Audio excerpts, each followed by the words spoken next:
everyone. Welcome back to WIP IT Sundays, and thank you for everybody joining on this day of remembrance too, with the anniversary of major event. The event that shall not be forgotten.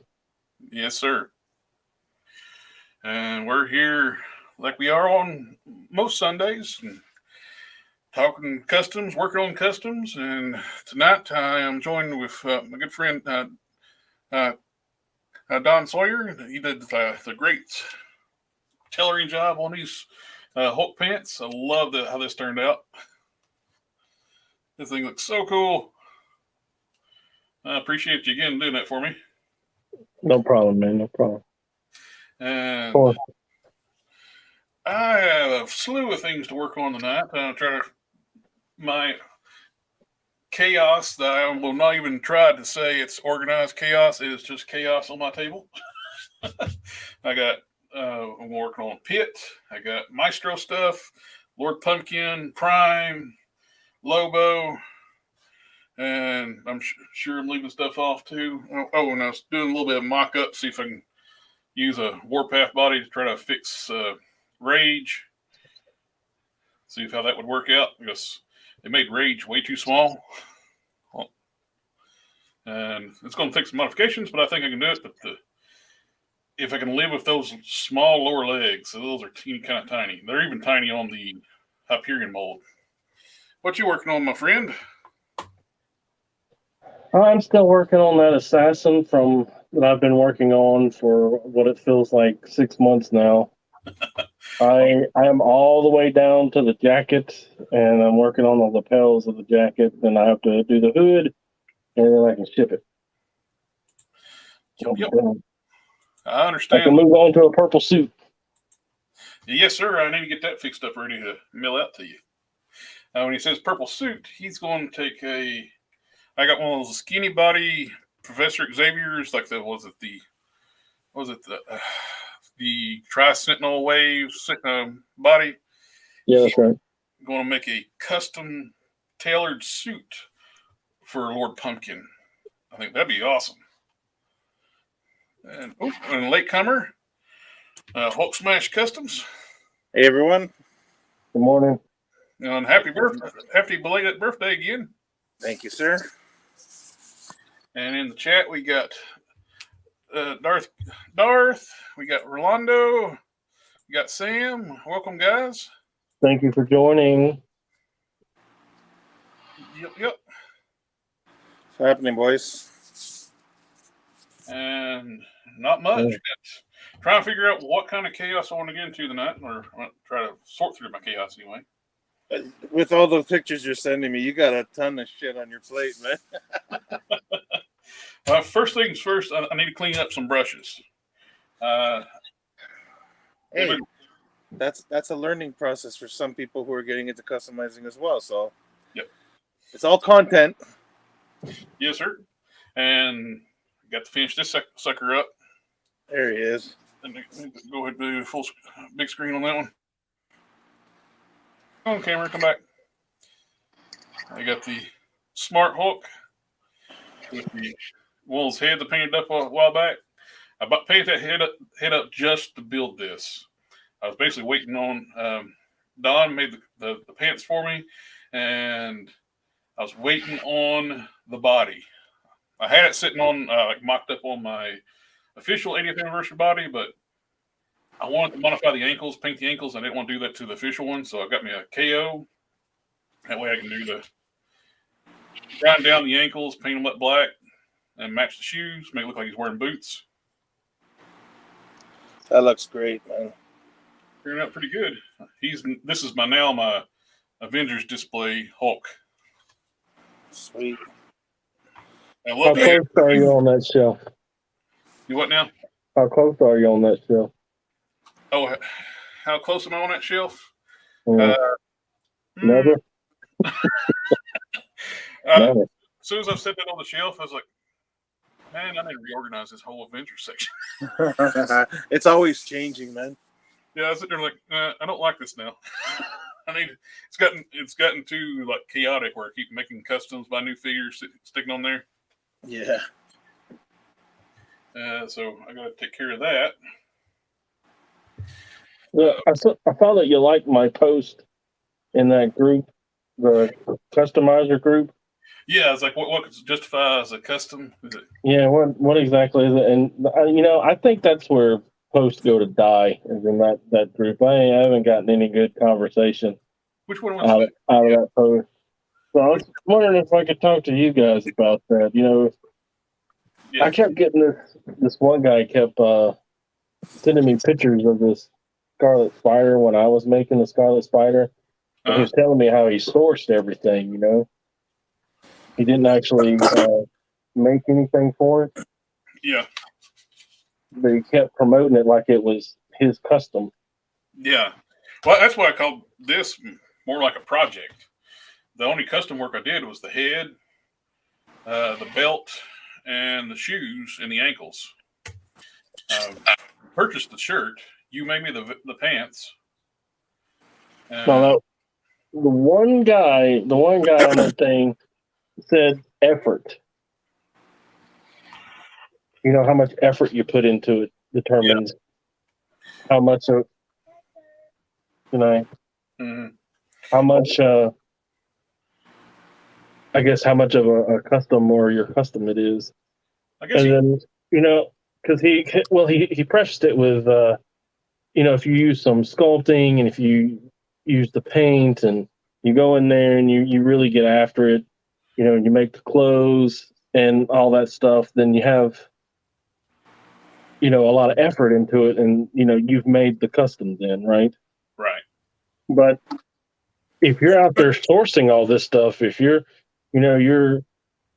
contacting the guy to get the head, and then you're coordinating with them to get the head over to this guy to get this guy to paint the head, and he pays for that guy to paint the head. He gets the head back, and then he has to mount it on the figure, and then he has to source up the costume, and he gets the costume and the web shooters, and the costume doesn't come with the stupid hoodie, so he's got to get the hoodie, and he gets the hoodie. I don't know. I feel like that's effort too. Yeah, that is true. There is effort to it. You know what though? Sorry, go on. If you're sourcing all the parts to have it commissioned out, but none of it is together in the final results, that end result is still a custom. True. But I'm like, is that a DIY custom? You know what though? When you say the word custom, I think it's bigger than that. I think like when people think customs, like there are different kinds of customs. There are customs that you make totally for, like, okay, take Prime for I'm going to use Prime for example. Prime is a complete custom. Mm-hmm. You know what I'm trying to say? Yeah, you sourced out for the cape, but everything else is hand built, sculpted, styrene, paint, sanding, like everything. Like even the head, you made the head yourself, and it's like that's a complete custom. And then there are customs where it's just paint work, and then there may be customs that are just kit bash. Like if somebody can find the right, here's an example, Sludge. We'll take Sludge for example. If you had gotten your hands on that symbiote that's coming on that 3-pack, it would have made your life a hell of a lot easier. Oh yeah, I wouldn't have done any of the prep work on the joints. Yeah, but see, this is what I'm saying though. A lot of people, you know what? All respect to those guys who have to go out and prep all these. That's a lot of work. The prepping is a ton of work. But if you can find figures for your custom that have the same colors as the custom character, you know what I mean? I don't think there's anything wrong with that either. That's there's just kit bashing there. There's different levels when it comes to customizing. You know what I mean? You can't just pop a head onto another body and say, "Oh, look at this custom I made." You know what I mean? Like that. Oh yeah. I don't know. That's not really a custom. I do see that though. I do see that. Like they buy 2 toys, get one head off of that one toy, and they pop it on the other toy, and they're like, "Hey, look at my custom," and I'm like,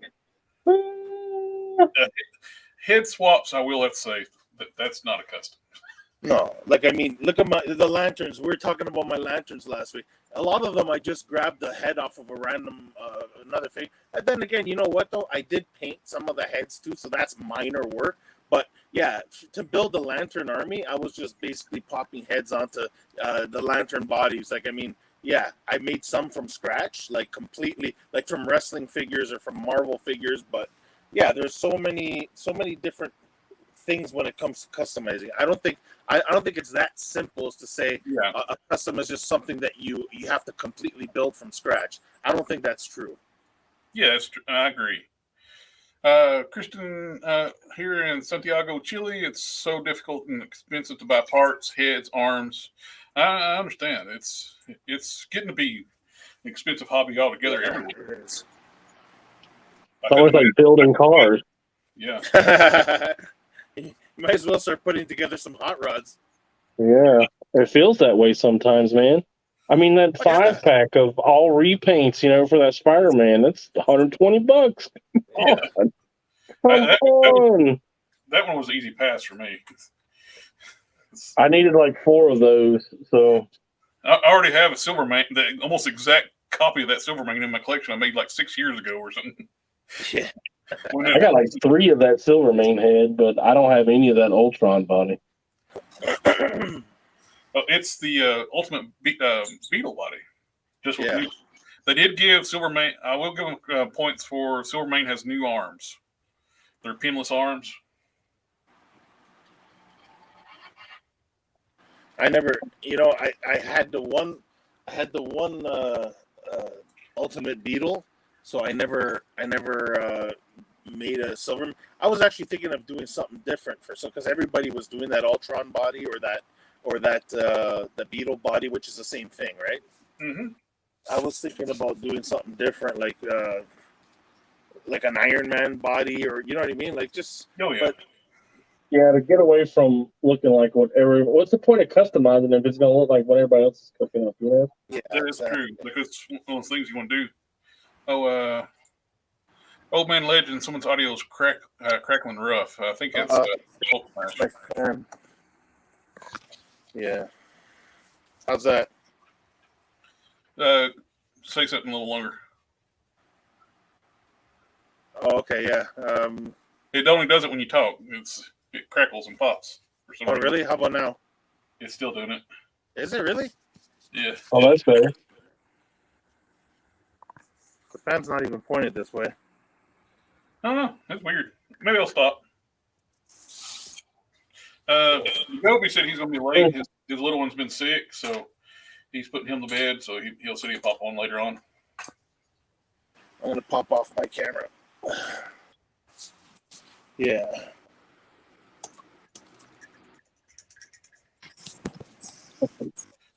How are they going to see my work if I don't leave the camera on? I gotta go get a hair tie. I desperately need a scrunchie. I can't keep looking down and having shit in my face. How's the audio now? It's still doing the popping and cracking. Oh, that's weird. I don't know why it would do that. I got nothing on me right now. Yeah. Maybe try to log out, log back in. It might reset the audio. Yeah. Okay. Let me do that. It's the old IT. Have you try to turn it off and on again?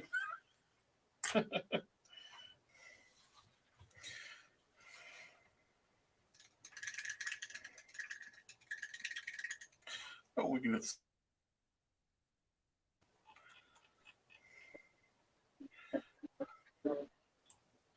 We'll turn the volume down. There we go. Some background music. And by the way, everybody watching.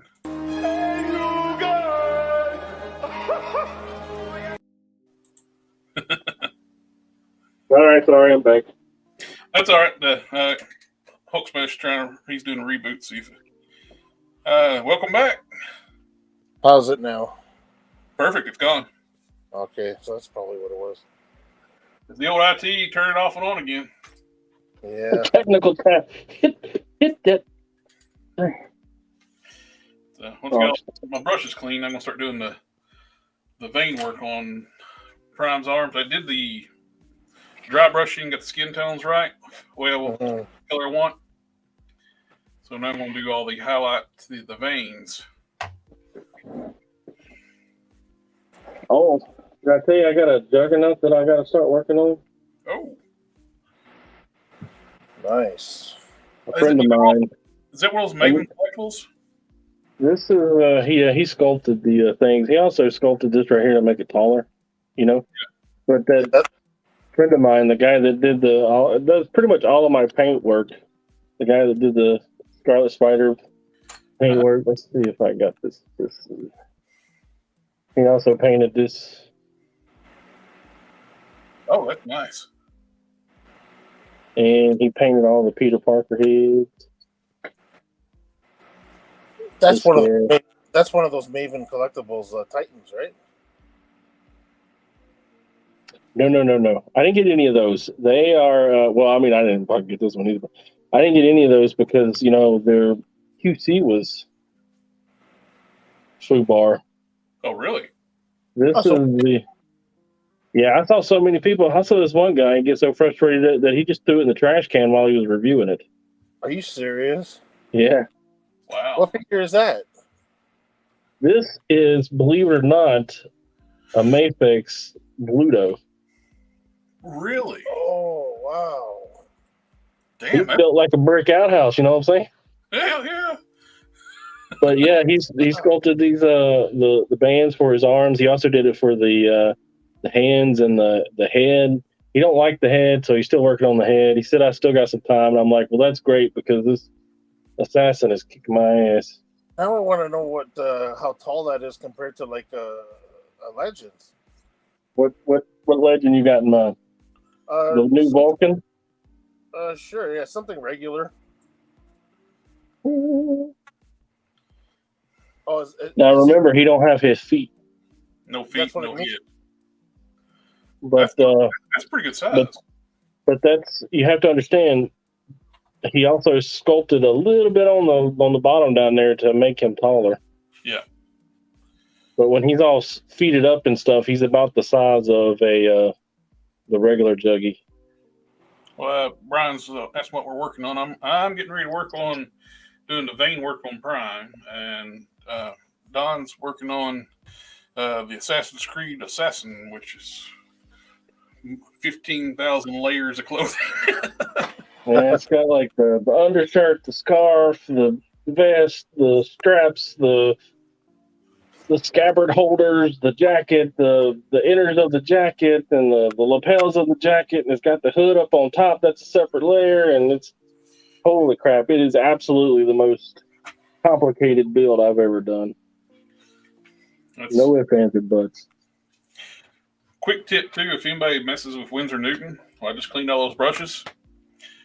Wash your hands before you pick up a figure after you mess with Winsor Newton. But you feel like you don't have any on your hands, and it's on your hands. While you're holding your figure, while you're painting, it'll start melting the paint off your figure. I've had that happen. I speak from experience. Yeah. Okay, so that. Okay. Oh, I did pick up some more Mr. Hobby paints, the Gundam paints. I got a Phantom Gray and a Gundam White. You're liking those, eh? Yeah, they got a feel of like old school testers. Since we don't have testers anymore, so try to find a substitute. I'm wondering if those are going to be available around here. I gotta try. Like I said, I've been using like the regular cheapo paints and stuff like that because like a lot of my work is dry brushing too, so that works really good for that. But yeah, I like to check. Hobby Lobby sells these for $3.99 a piece, but yeah. If we have a USA Gundam, they sell them for $2.99. Good job, gentlemen. Keep at it. Yes, sir. And looking good. Run. This is not a true white from this Gundam White. It looks more like a off-white.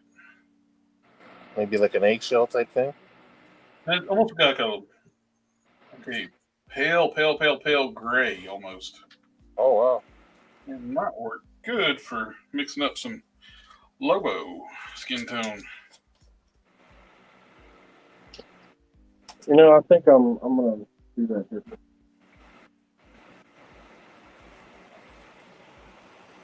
I think I made a mistake. Well, you're on online on with us here now, so you can't back out. Oh, I'm sorry. I was sorry. Sorry. Talking to myself, thinking out loud. I'm just messing with you. Well, why is that in there? I picked up some of these like thin files too, just for the heck of it. Try these out. What is that? They're file sticks, Oh, okay. like went memory boards. I went ahead whole hog and bought a pack. Ooh, fancy. My wife loves Home Depot and Lowe's, so I wound up spending time there, and I'm like, hey, that would probably work excellent for what I needed to. Welcome, Modesto. What's going on? Old Man Legends, the wife found 3 boxes testers acrylic sets in the wild this week. A new craft store opened up and had them. Awesome. Oh, wow. New craft store opened up that in and of itself. Brian, we don't make mistakes, only happy accidents. Everything's planned when it's not even planned. Well, throwing that thing in the trash wasn't a happy accident that I'm struggling to fix. So yesterday, I wake up, birthday morning. I walk downstairs. There's a box at the door. I got my sale items from Dorkside. They actually came pretty quick. Oh, you got your Dorkside order? Sweet. Yeah, I just placed it a little while ago, and I picked up a few things that were on clearance. That Happy Hogan 2-pack, that thing was pretty cheap, man. I got that. I got my Icarus came in. Oh, nice. And the third thing was I got a Redeemer, the McFarlane Spawn Redeemer Spawn.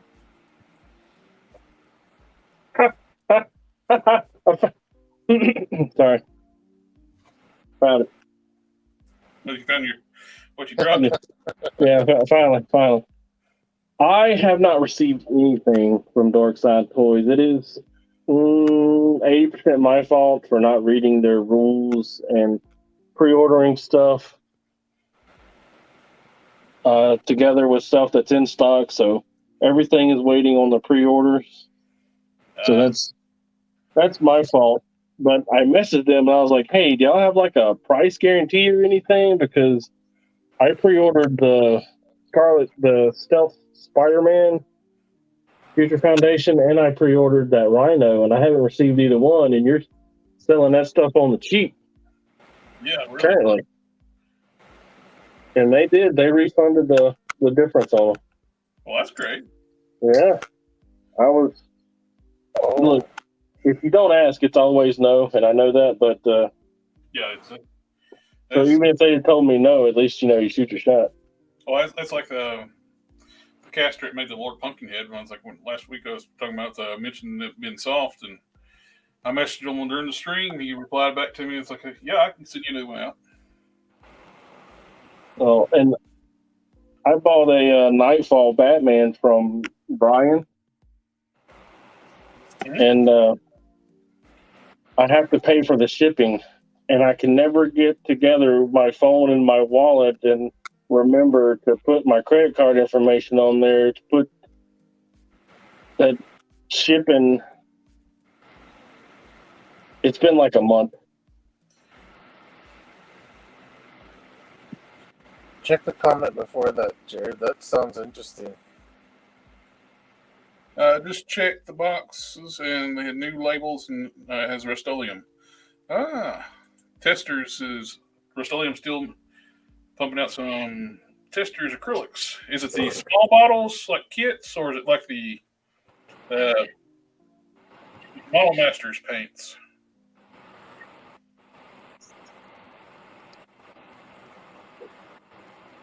I would love to pick up some more testers, flesh tones.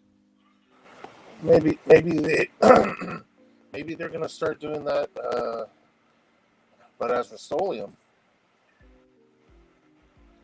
That would be good. Be great if they did.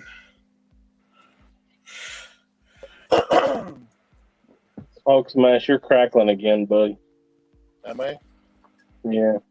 I don't know what the hell's going on with this audio. Still doing it? Yeah. Jeez. At my job, when we start crackling, it's because we're too close to the mic, but our equipment's junk, so I don't know. Let me try again. How about now? Still a little bit. I'll try to do it again.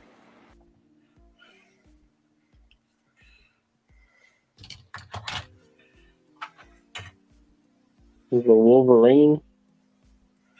Wolverines. Yeah, what is Madripoor outfit on?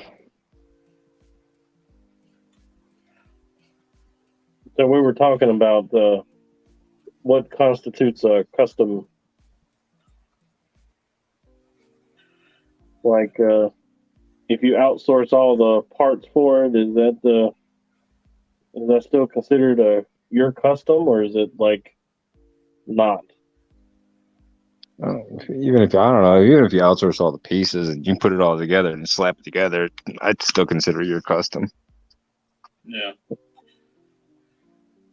It's all on the vision on what you want, because everybody's got a different take on it. So everybody can outsource pieces, but it's never ever probably going to be the same exact concept or design unless they steal it from your design offline.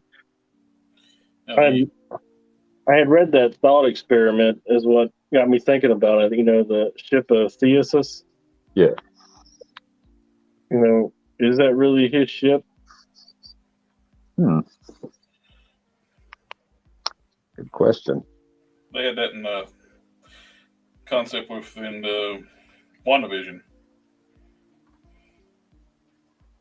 Oh yeah. Yeah, that was a heavy lifting show.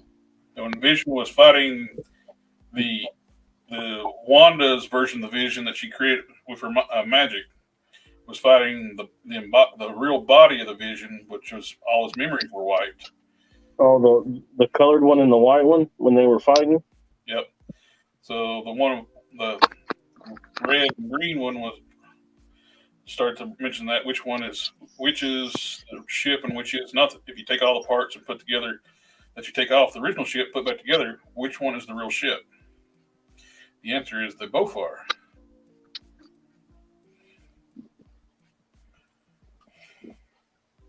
The first time I ran across it was this movie called John Dies at the End. Have you seen it?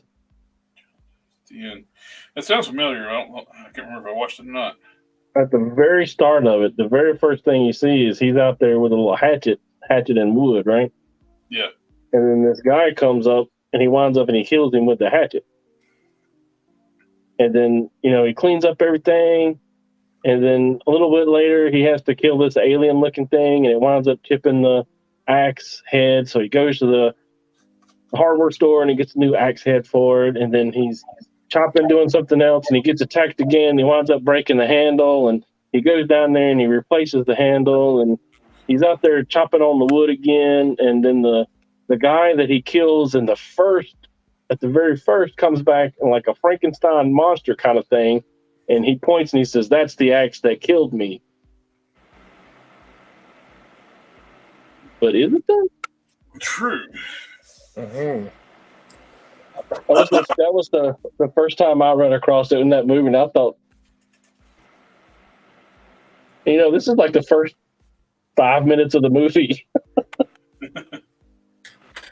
But that WandaVision, man, that's a lot of heavy lifting, because he also does that thing about grief and depression. That monologue he gave. Yeah.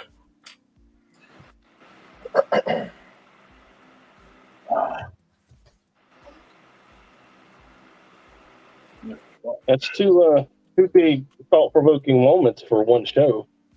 Yep. 6 episodes. The men's room. Good evening, Good evening, fellas. Hope all's well. We're doing pretty good. Welcome. I was on their show Friday night. We were talking, chit-chatting about corporate stuff.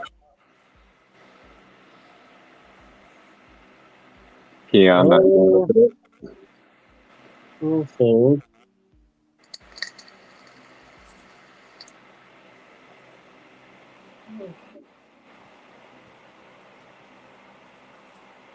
Okay.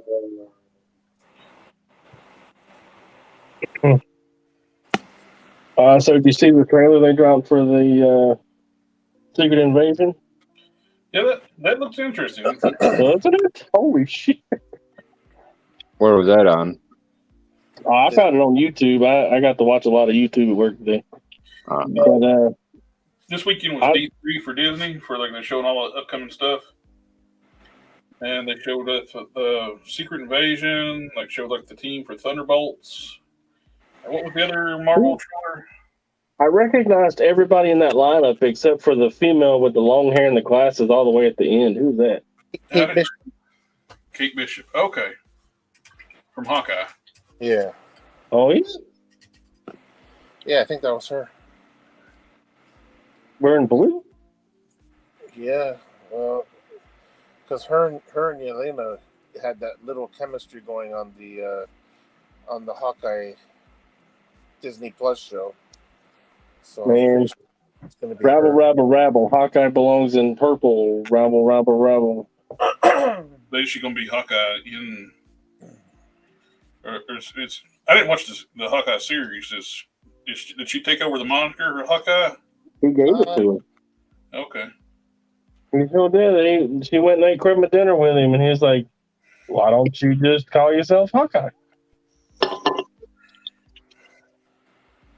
It wasn't a bad series. No, it's actually pretty good. I liked it. I did. I've liked them all though, so opinion bias. You know what though? I kind of liked seeing the pictures of Vincent D'Onofrio and Charlie Cox on stage together. Oh yeah, they walked out and hugged each other. Sorry? When they walked out and hugged each other. Oh yeah, I didn't see. Well, it looked like they were about to, but I saw a few of the pictures. I didn't actually see the footage, but yeah, that looks. But now what they're saying is that it might not be the same Kingpin on the Hawkeye show. I don't know, man. I don't know what this whole multiverse thing. That's the problem with the multiverse is you don't know who's what and where's when. Yeah, but you didn't actually see, that the result. I don't want to say anything. I don't know if Jared's going to watch it, but you didn't actually see any end result with that whole Kingpin situation. You just heard, right? Yeah, you heard the shot in the pan away, so I mean, who knows? Yeah, like I mean, Comic book characters come back from way less. You know what though, exactly, but he's or way more rather. Yeah, he's very durable. So that plot armor almost made him nigh invincible in that show.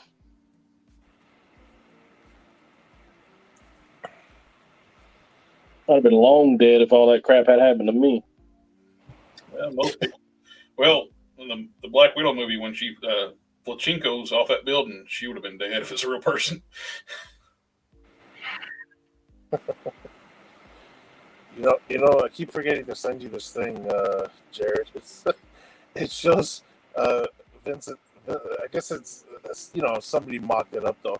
It's Vincent D'Onofrio talking about the whole Will Smith slap thing. Oh yeah.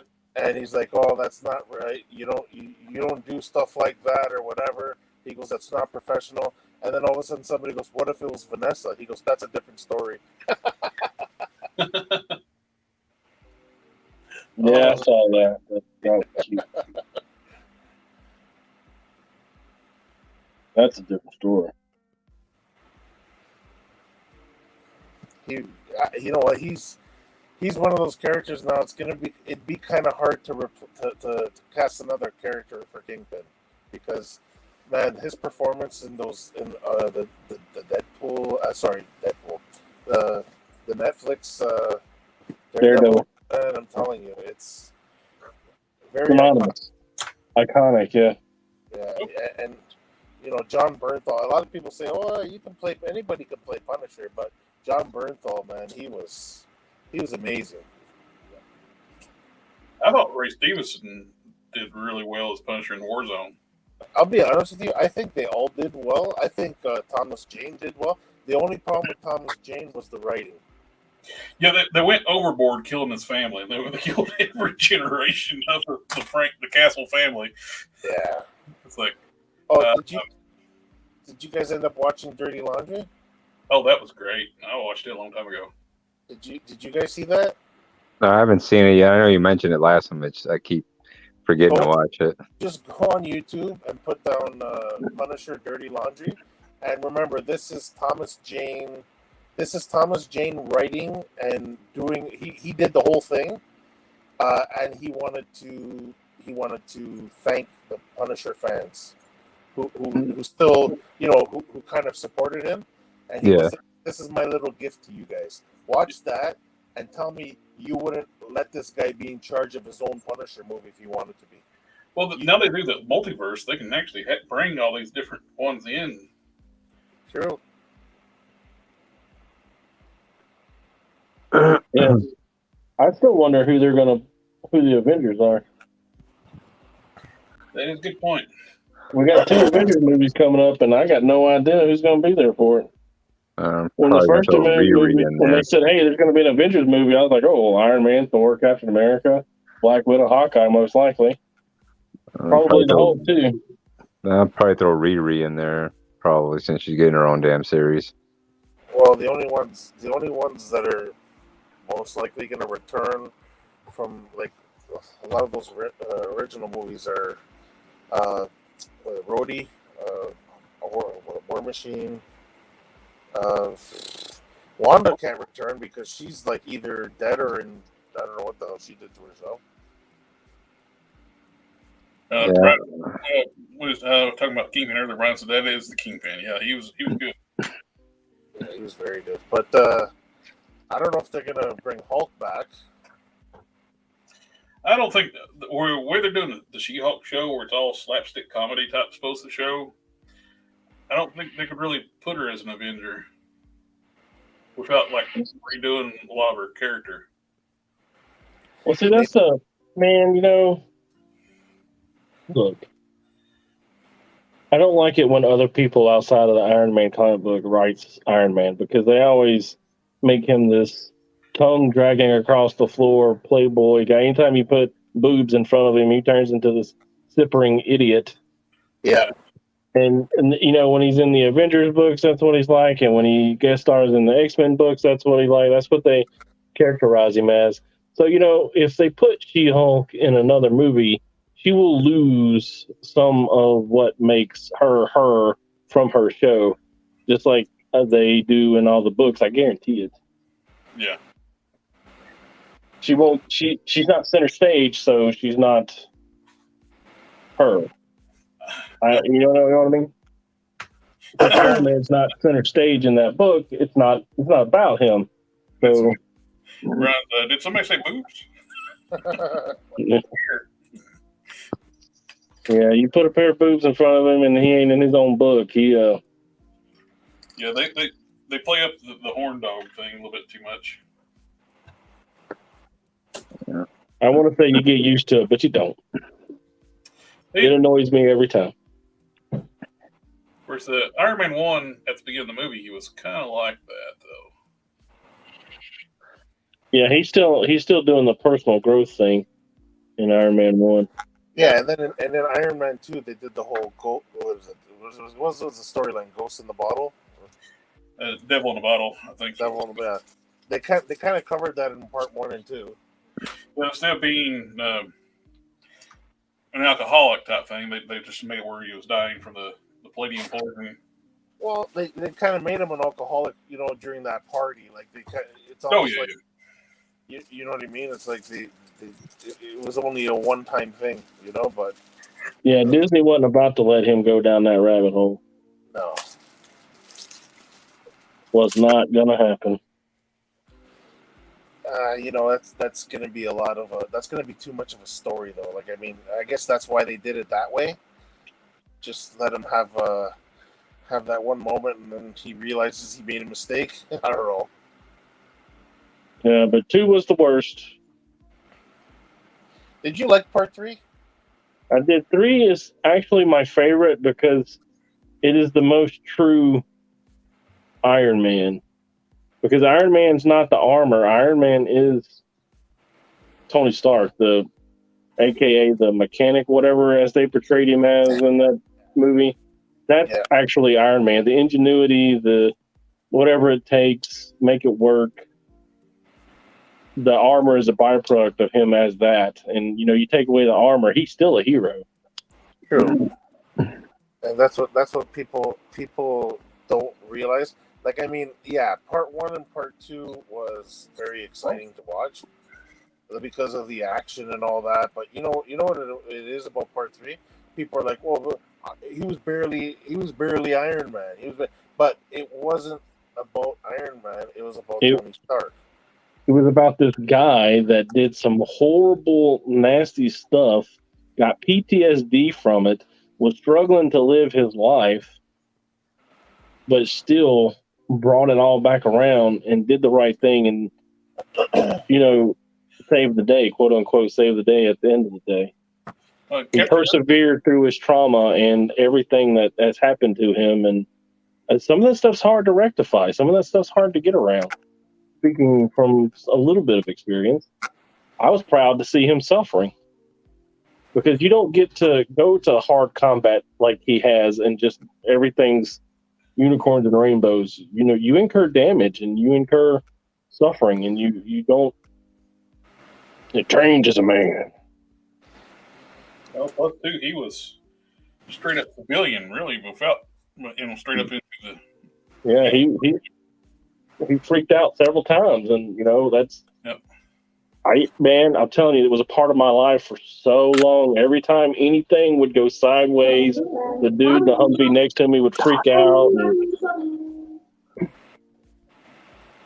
I don't know. It was just, people like to say they like to see themselves represented on TV. Different races, females, they say it all the time. And seeing him like that, it was kind of like seeing me there. Yeah. So I didn't really understand what they were talking about until I saw that. And then I was like, well, okay, I understand now. You don't ever get to see that. You don't ever get to see the person suffer. Yeah. What's that? Okay. But yeah, the third Iron Man is my favorite. However, Thomas Pace, I've seen it 3 times, and I've seen the first Iron Man 27 times. Yeah.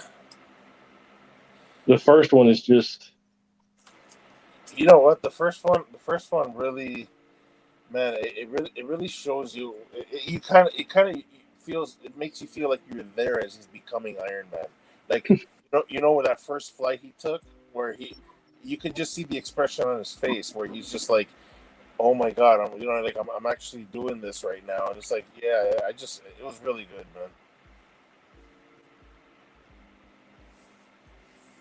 man. Yeah, you get to live through it with him. Yeah, when he was in the silver suit and he just took that first flight, and man, it's just the expression on his face. You felt it. You know what I mean? It was good, like even with the Edward Norton Hulk movie, I'm sorry to say, I think that's a very, that's a hidden gem, because I don't know why people said that wasn't a good movie. Yeah, I don't either. I thought that movie was great. I've seen it several times. Yeah. Oh, yeah. I think it's the best the online incarnation of the Hulk they've had. They really got the character. Edward Norton is a tremendous actor, and you're just funning yourself if you're thinking he didn't do a good job. Well, from my understanding, the reason why they've replaced him because he had quote unquote creative differences. He actually wanted the Hulk to be true to the character. A lot of people are saying that him and Robert Downey Jr. had a little didn't really get along, and they chose to. If you're gonna back up one of the actors, it was gonna be Robert Downey Jr. No, that's Dark's got a No, point. way back then when he was a recovering drug abuser and fresh out of jail, and I don't know. I think they would have sided with Edward Norton over Robert Downey Jr. Because Iron Man was his breakaway movie. Iron Man was the movie that he decided to take for no other reason than he was looking at his history and his where he was in his career, and he's like, you know what? I want to make something that I can show my kids and my grandkids and be like, hey, that was me, and I want to have something that I can share with them. Yeah. So, I don't know. I think if it came down to Edward Norton and him though, at that point in his life, they probably would have went with Norton. Yep. I think Because he would have been a much safer bet. What from understanding, the issue was Norton wants more creative control over like the movies. Norton does like to have a lot of control over his movies.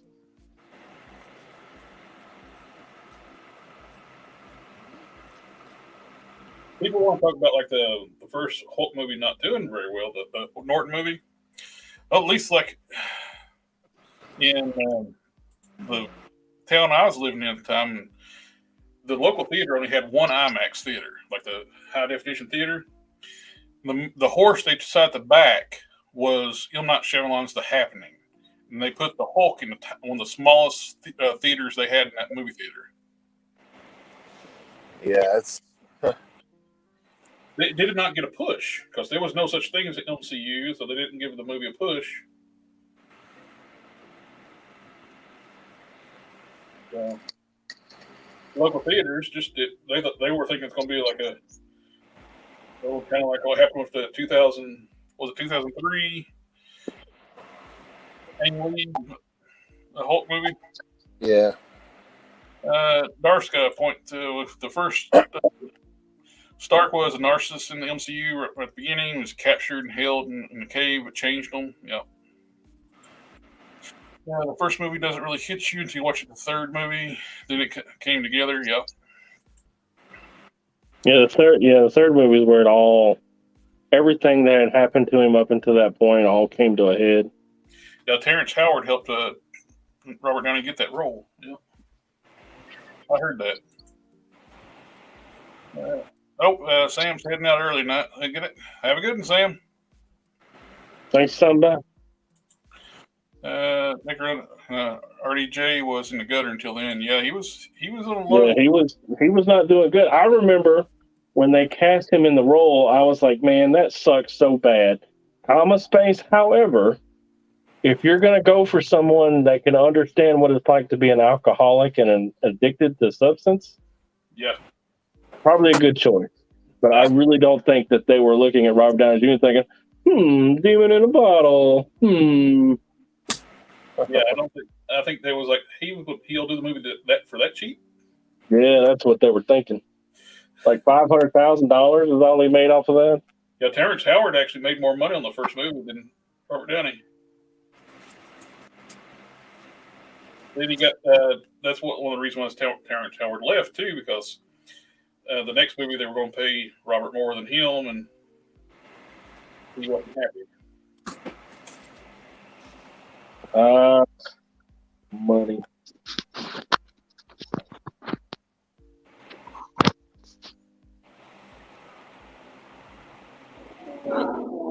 I don't know if you guys can hear, but my little guy's still awake.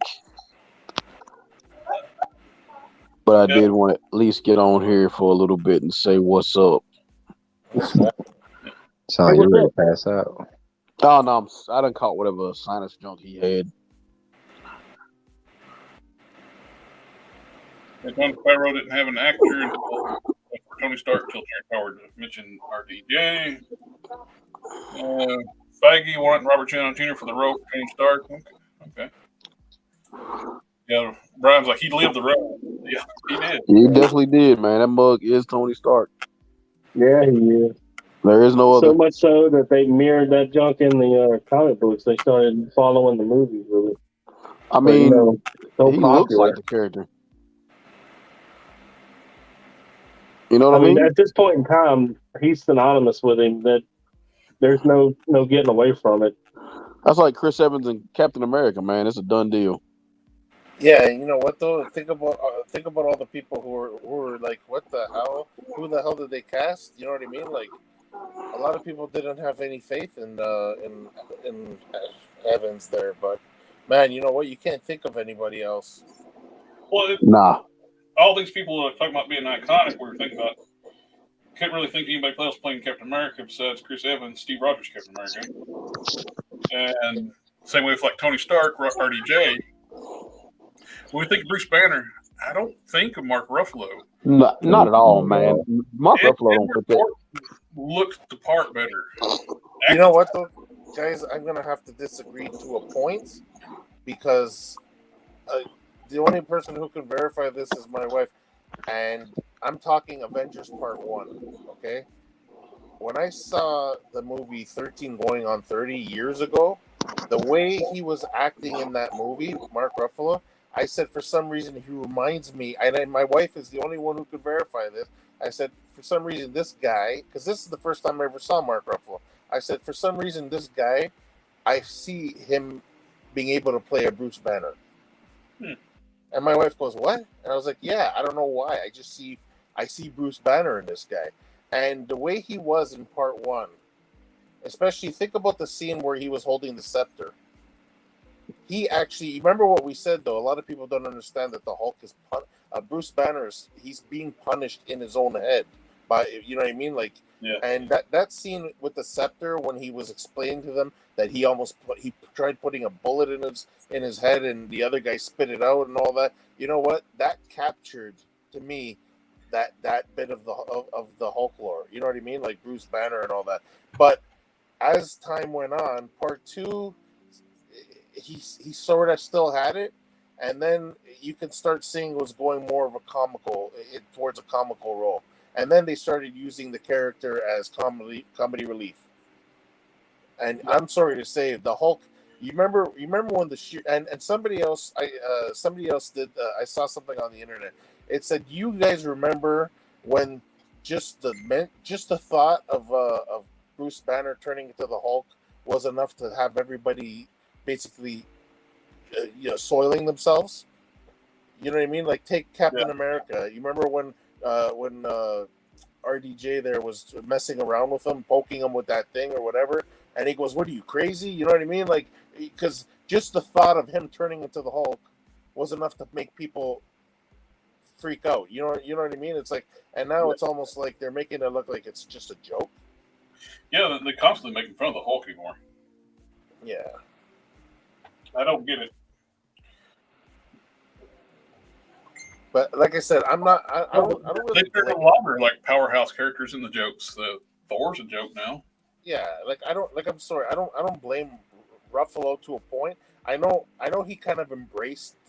He's embraced the direction that they set the Hulk. But when I'm thinking Avengers 1 and 2, I think he was good in those movies, like as the character. But yeah, again, I'm gonna have to agree to a point with Ed Norton. I loved Ed Norton as Bruce Banner. You know, he was more serious. I think you got the tortured nature of the character really well. Yeah.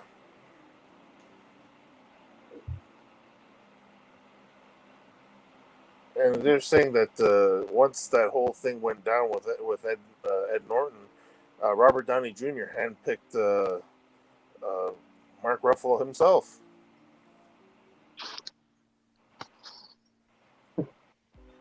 And they're saying that the leader is going to be involved in the next Avengers movie.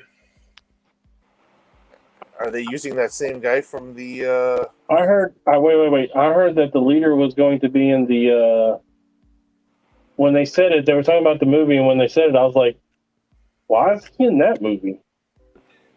Well, it almost makes sense though. Like somebody's wanting the She-Hulk's blood sample. Oh yeah, it seems like that. Hey, Uncle Jake.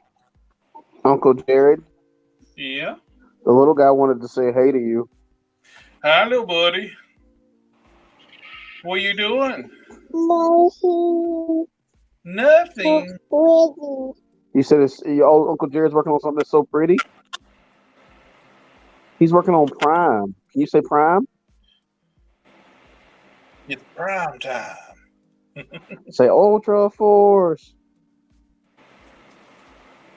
He said, "Wow." Oh, Jared, now he's trying to go for other figures. He sees yours, he gets interested. It's all right. They're not mine. Say night night, Uncle Jared. Nah, little bud.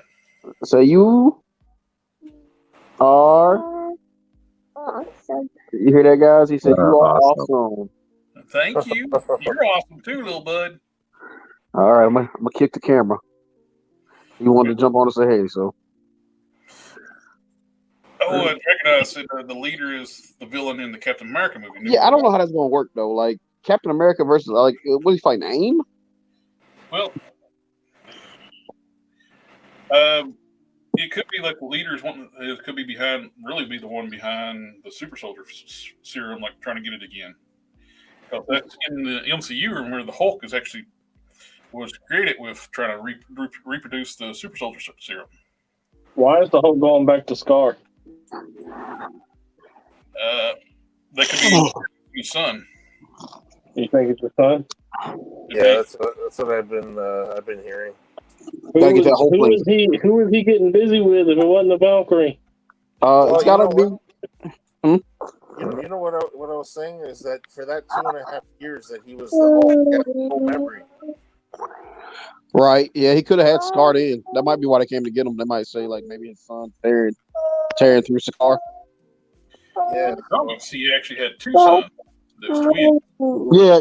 Oh man, his one in the comics, his power is weird though. It's love, and that's why he never transforms. Are you keeping up with the new Hulk series? Yeah, I keep up with everything, man. Oh, you talking to Jared? Never mind. If anybody's keeping up with it, answer, because I haven't. I quit after Immortal Hulk. Like, what you want to know about it, or you want to talk about it? The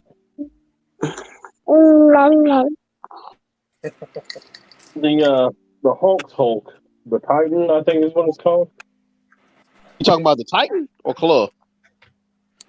There's two of them. Not Claw. The Titan, the Hulk's Hulk. Yeah, the Titan. one that Donnie Cates is saying is the most powerful Hulk to ever Hulk. Yeah, Titan's locked away now. Is Titan his dad? Huh? Is Titan his dad? We don't know. We know Titan, so Odin locked Titan inside of a destroyer armor. Right. So right now, Titan is on Asgard, locked inside of a suit of armor. So the Hulk is in Asgard, inside of the armor. Well, that Hulk is. Bruce is doing something else. So basically, there was Donnie Cates. He did this weird run during Immortal Hulk where there was an alternate part where it basically showed Hulk he ate the universe and reset it. I guess that's what happened. Titan Hulk comes out. He literally just ate existence. He ate creation. What? He swallowed creation and reset the universe. Okay. So basically, he's trying to prevent that from happening. I mean, all right. Yeah, I know, right? So they turned Marvel into an anime? Yeah, basically. Oh, hey, Modesto. What's up? Your stuff is shipping tomorrow morning. All right, I have your stuff shipping out because I'm working 7 days this week, 6 to 6, so it'll be out by Thursday, Friday. You good, man? I finally got some boxes to put your stuff in. Yeah, I had to find a box for that one because all the boxes were too big or too small, and luckily I had some soundproofing foam that was just extra laying around, so I put soundproofing foam so it doesn't get crushed. Okay. And yeah, yours and Jared get sent out tomorrow, and then we got Mr. Hulk Smash over here. It's gonna take him a while because god dang, this man got a grocery list. Well, they're bringing back the same actor that played Samuel Stearns from The Incredibles. Probably to deal with baby data problems. So the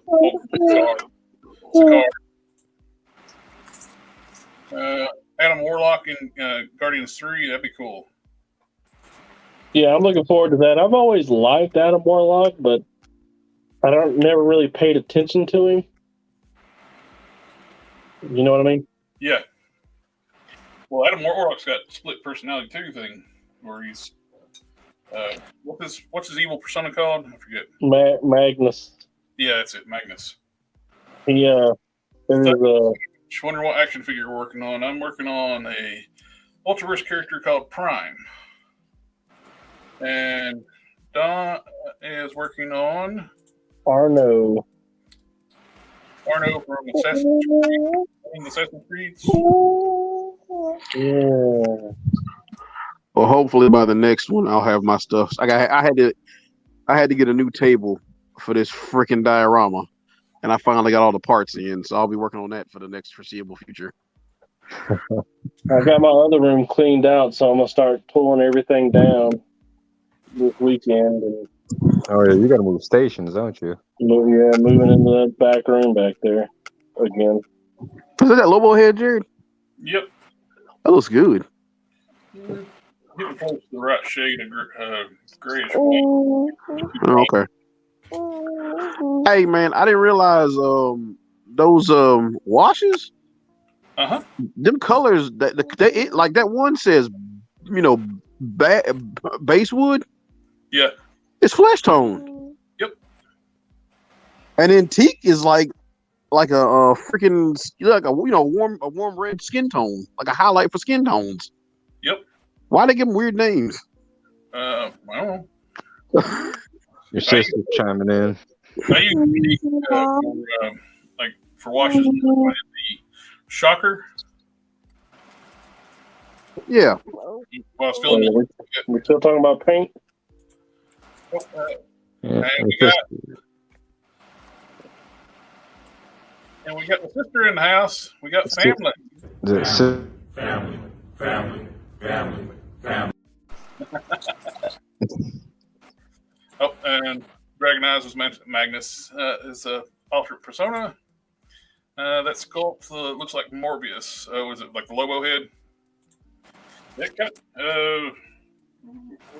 Oh wait, I have that head. I sent these in years ago to Casting Cave to get him to make copies of it. It's the DC Direct Lobo head. It looks really good on the McFarlane body. Hey, I tell you what. So I ain't got to log off and log back on. I'm just gonna run silent for a little bit, see if I can get this little goober to sleep. All right. Okay. All right. Yeah, here we go. Here we go. The Magnus head. There's what head you're talking about. Yep. Jared, you ordered that toad or no? I've skipped on it for right now. I'm waiting for it to go on clearance or something other because to me it's a $30 figure. Yeah, man. I don't know. I've never felt so old in all my life. I'm like, why does it cost so much? Yeah, mine came in a couple of days ago, and it's like, man, I should have just waited. Thinking about the price tag, and I was pissed. I'm just like I love the family thing. Oh, I said it out loud, didn't I? Yeah, you did. Family. To the channel, anytime it says the F word, that happens. I would love to see a live action Pitt movie. That would be awesome. Hardcore, Hulk movie, basically. Yep. I would totally be down for that. I'm actually on. Barf's like a F word. Yeah, we got a different F word around here. A little bit of drive rush over top the mains just to soften them up. Are they glossy? It's using a really light skin tone for the veins, Yeah. and then I got the main flesh color. I'm just dry brushing over top of it, just soften them for blending.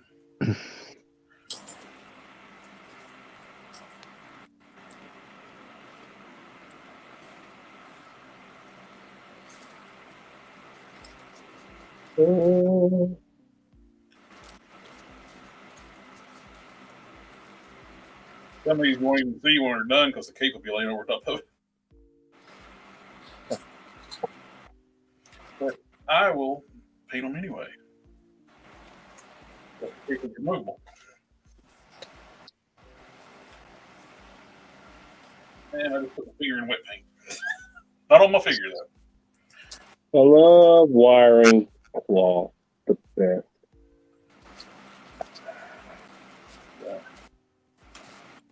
Next step on prime, I got the vein work done. After this dries, I'll hit the torso with some clear, let that set.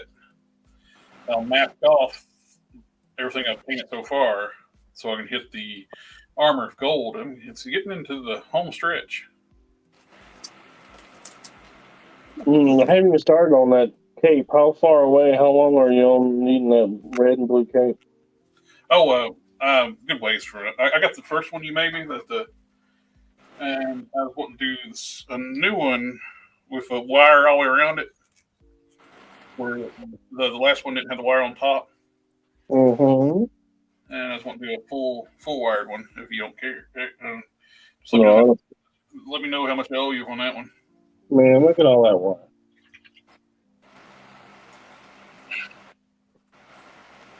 What's going on with the new Spawn movie? I haven't heard anything. All I've heard is that McFarlane is excited about it and Jamie Lee Foxx is excited about it. Other than that, who knows? I get tickled. Do you follow McFarlane on Instagram? Every video he does, Todd McFarlane here. Like, we don't know who you are. Every video, Todd McFarlane here.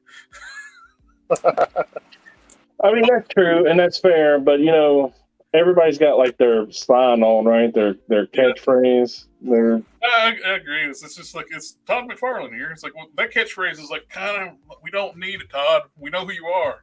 We're following your channel. You're Todd McFarlane. And what was that? Imgo? He's like, "What's up, my people?" or "What's up, YouTube land?" Oh yeah, Imgo, yeah. Thug and Savage, to be honest, Jamie Foxx movie most likely won't happen because Todd wants to direct it and has no knowledge in directing movies, especially the fact he wants to be a very big budget for it. I can see that be a problem. Well, he's wanting to front the money for it. That'd be one thing. He's been working on it. He announced that he was working on it in 2015. Or in 2022, and Jamie Foxx was brought on board in 2018. So I don't know. The chances of that happening probably ain't too damn good. Yeah, the contract will run out. When Jamie's contract run out before the movie even gets made. Yeah, I mean, he came on board 4 years ago. And Todd's been doing this for what? Since 2015 he announced it. So, man, just let somebody direct it and you ain't got to have control of everything. Exactly. I don't know. He it's his kid, Yeah. Yeah. Sometimes you got to let the kids leave the nest. I am super touchy about my kids, man. Super touchy. And I got slapped in the face the other day, and my daughter graduates next year. Oh. Wow. Or too long you can't say kid. Yeah, she's what they call an adult. Smokes cigarettes and can't buy a house yet. Ain't 21. Sounds like Dragon Eye. Sounds like normal Todd shenanigans. Give me all the money to make my character the way I want to do it. No, Yeah, he's like, look, my stuff's popular. Give me the stuff. he can still have like creative say so in a movie and not be the director too. Yeah, that's just producer, right? Thug and Savage. If that bed transformation rumor scene is true, that automatically flops. So I doubt that movie will go anywhere. Bed transformation. I don't know anything about what that is. Does Spawn transform into a bed? Go back a couple of comments. Jimmy Fox. Spawn. The claimed scene that Spawn movie would have Spawn turn into a bed for one of the early movie scenes. What? Spawn turns into a bed. If that Look, everybody's got to have a hobby, all right? Is it? Does he turn into his wife's bed or something? Mrs. Wanda, so I guess I'd turn into a bed too. Captain New Cat, are you guys going to get the new classic Spawn? It's also looking, can't wait for October 31st. Are you talking about like the Mortal Kombat one? Yeah. I actually pre-ordered that. It looks good. I don't know. There's just too much off about it. I got the Kickstarter Spawn, and I'm all right with the Kickstarter Spawn. The new Mortal Kombat one, the Shadow Spawn, it looks really good. It's classic Spawn, straight up. I haven't seen it yet. It's sold out on Big Bad Toy Store already. Let's see if I saw it in stock on. No, it was out of stock on Amazon. My bad. That's where I was able to order from Amazon. Oh, no. Now I'm curious to see how big that Avatar amp thing is. So there's two different size ones. There's one that's supposed to be 7 scale and one for little mini figures, like 1 in a quarter inch scale figures. Oh, you didn't see Todd flying around like a kid? No, the amp. Mm-hmm. Yes, I saw that where they had 2 little small ones and he had this giant big one. Yeah. Okay, Mr. Overcompensator. Yeah. They're flying them around like.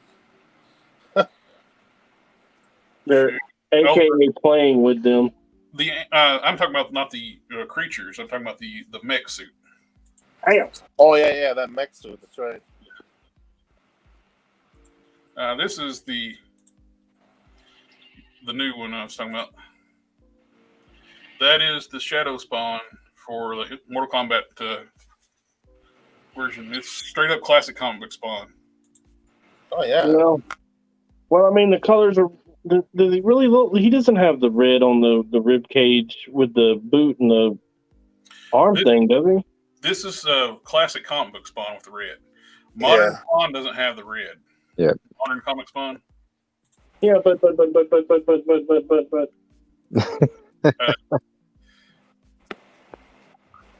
Where are you at? Right here. Yeah, but. This So what about this? What about? Hold on, I'm pulling up. You got to unshare the screen. Oh, Jesus, get back. So yeah, there you go. So you see here, you don't have the ha, and you don't have the ha, and he's got the ha over here. Isn't this this is the first appearance Spawn, right? That is first appearance Spawn. But did he ever have the with the rib cage? Yep. Did? He did. That's probably around about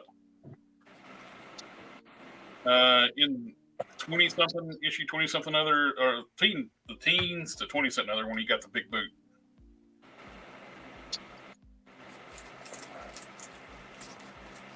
Oh, sorry about that. Y'all can see me here. I remember when they got the boot, it was like an asymmetric thing. After he got the boot, he kept the boot thing for a long time. I don't know if he still has it or not. Classic Spawn didn't have the big boot. No, he didn't. He got the boot, like I said, I think 20 something, I think. When when the suit evolved, its first evolutionary jump was when he lost his colors and got the boot. As I understand it, I haven't made it there yet. I'm only on volume 2 on my reread. There is 2 of the amp suits. Necron, he's got the ones for 1/18 scale, 3.75. There's a smaller amp and there's a big amp, and they're not being clear at the big one what scale that is. Wait, Todd, not being super clear and transparent? Later Spawn had the big boot. Yep.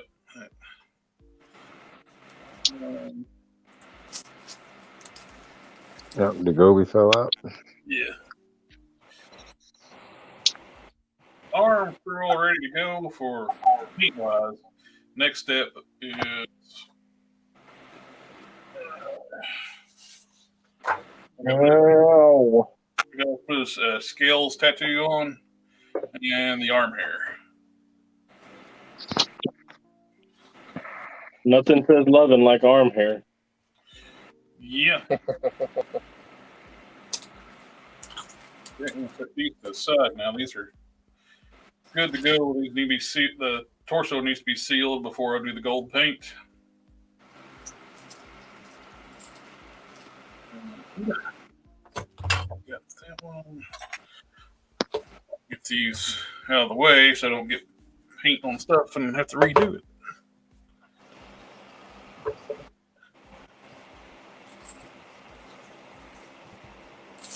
The big ant sits a 5-inch figure. Okay.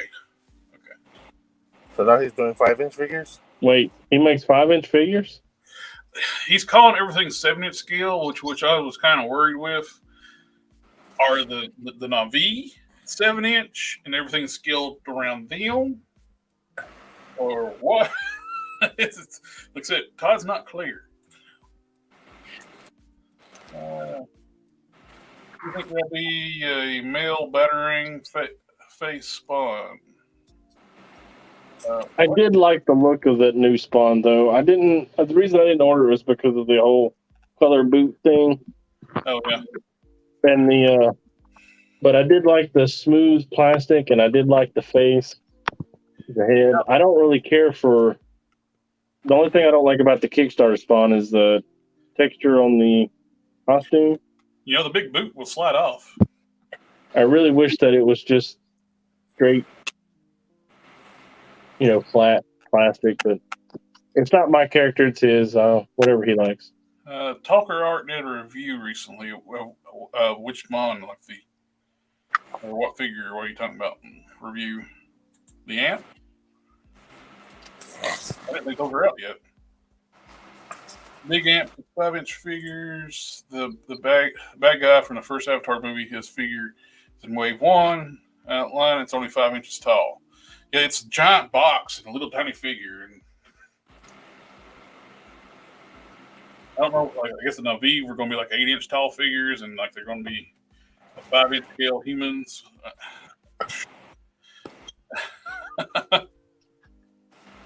The 7-inch scales are the Navi figures, and everything else is scaled around them.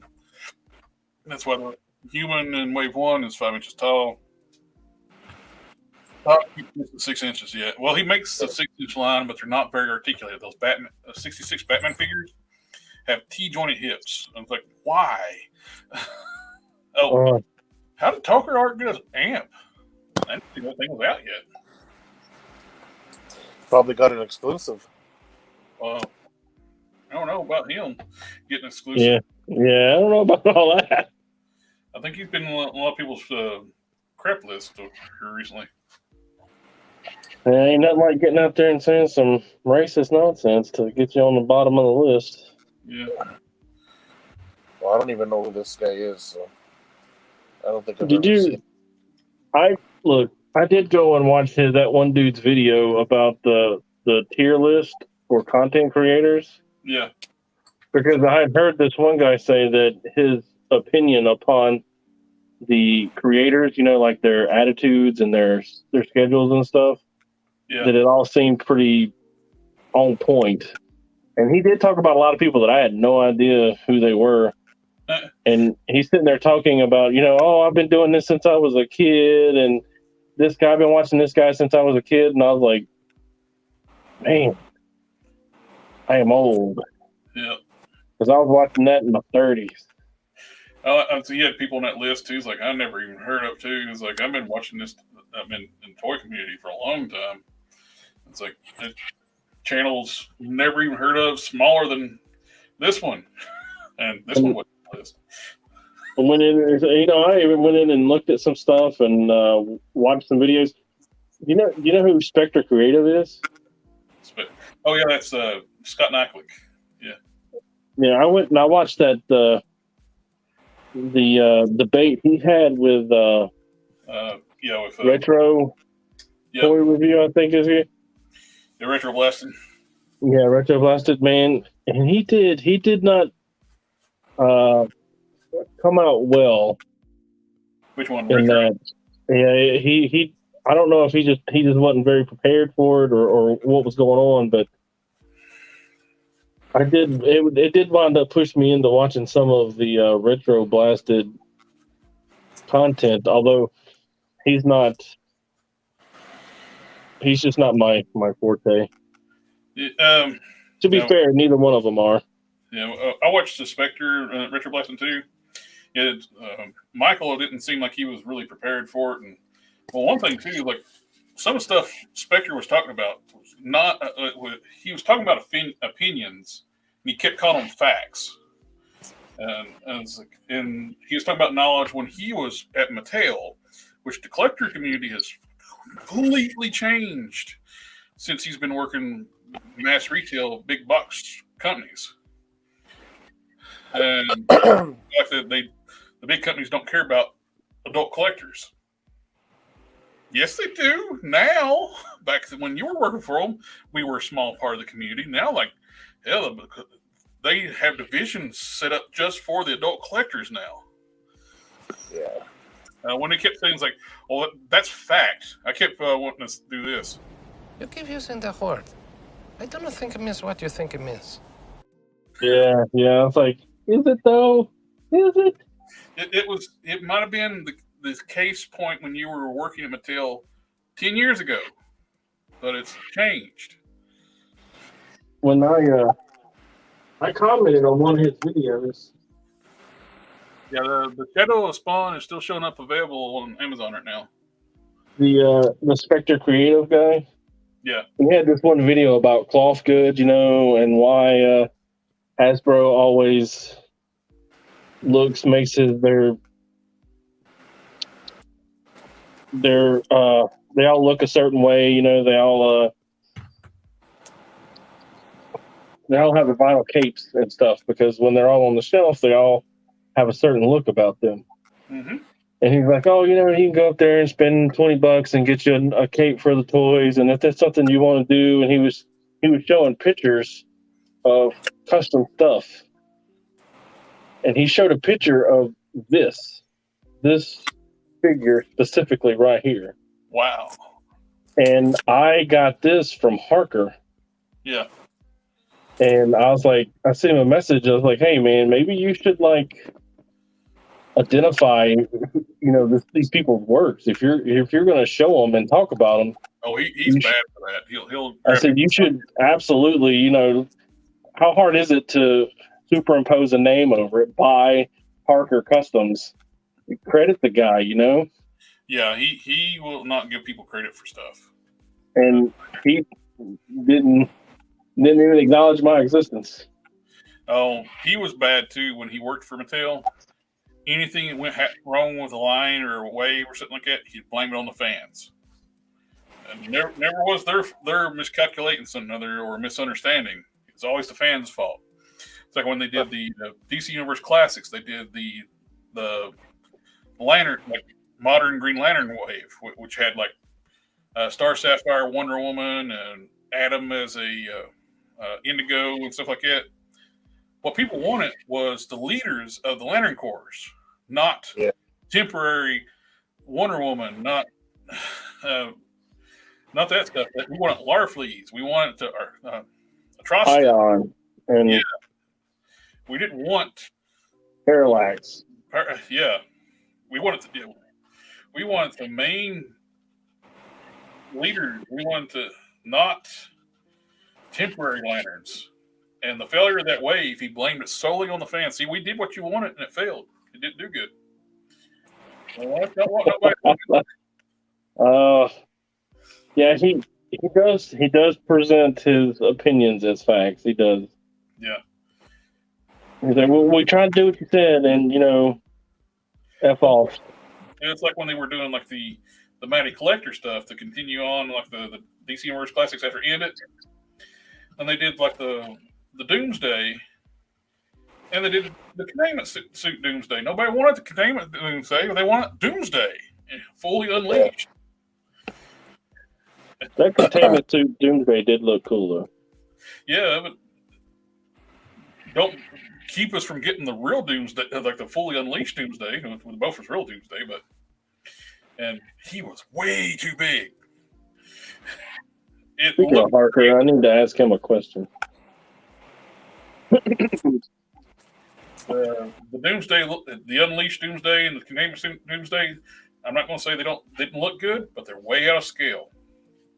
Doomsday was not that big when he was first introduced in the comics. He was not much bigger than Superman. He was not Hulk size. Later on, I like him Hulk size though.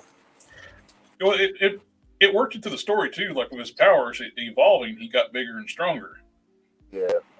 But when you're doing Doomsday, don't make him the size of the Hulk in his containment suit. Exactly. He as he was working his way towards Superman, he kept getting more powerful because he was being dealt. He kept, quote unquote, being defeated or being tested, pushed to his limit. So he kept getting bigger and more aggressive. No actual stoppage though. No, it was such a good storyline back in the day. Jared, that was John Bryan, right? I'm sorry, what now? It was John Bryan, right? Both of you were talking at the same time again. John Bryan. It was John Bryan, right? John Byrne. Yeah, the guy that wrote the book. Yep, and Dan Jurgens too, like was involved in. Oh, Dan Jurgens, yeah, that's right. Dan Jurgens is like the epitome of like the top, like people like involved in Superman. Like for me, like my era of reading Superman, he was doing a great job on like Rebirth. Then they brought in like a Bendis and ruined Superman. It's like DC was threatening us. It's like they was doing that promotion, like when Bendis was coming to DC. He's like, Bendis is coming. Is that a threat? I mean, a little bit. Yeah. Okay. Captain. The only thing Bendis did that was really good was the Ultimate Spider-Man. Yeah.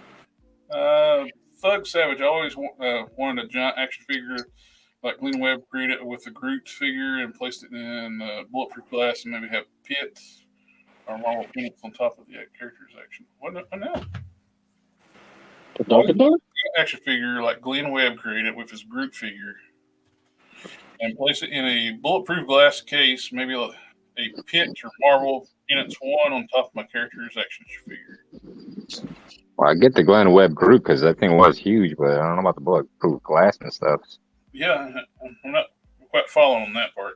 Yeah, kind of perplexed on that one. Okay, the fun is still up, at least for me. I'm not sure about you guys. Just wanted to help you out. Yep, it's showing available for me too. Pre-ordered on Amazon anyway. Hasbro needs to get rid of Lenny and Emily. Those two are ruining class. What? I heard that everybody loves Lenny and Emily. They are. They're the ones that help like get them back on track, making like classic Joes. I think they're doing a bang up job. Oh, Crack Cow Mafia, we got more family. Yep.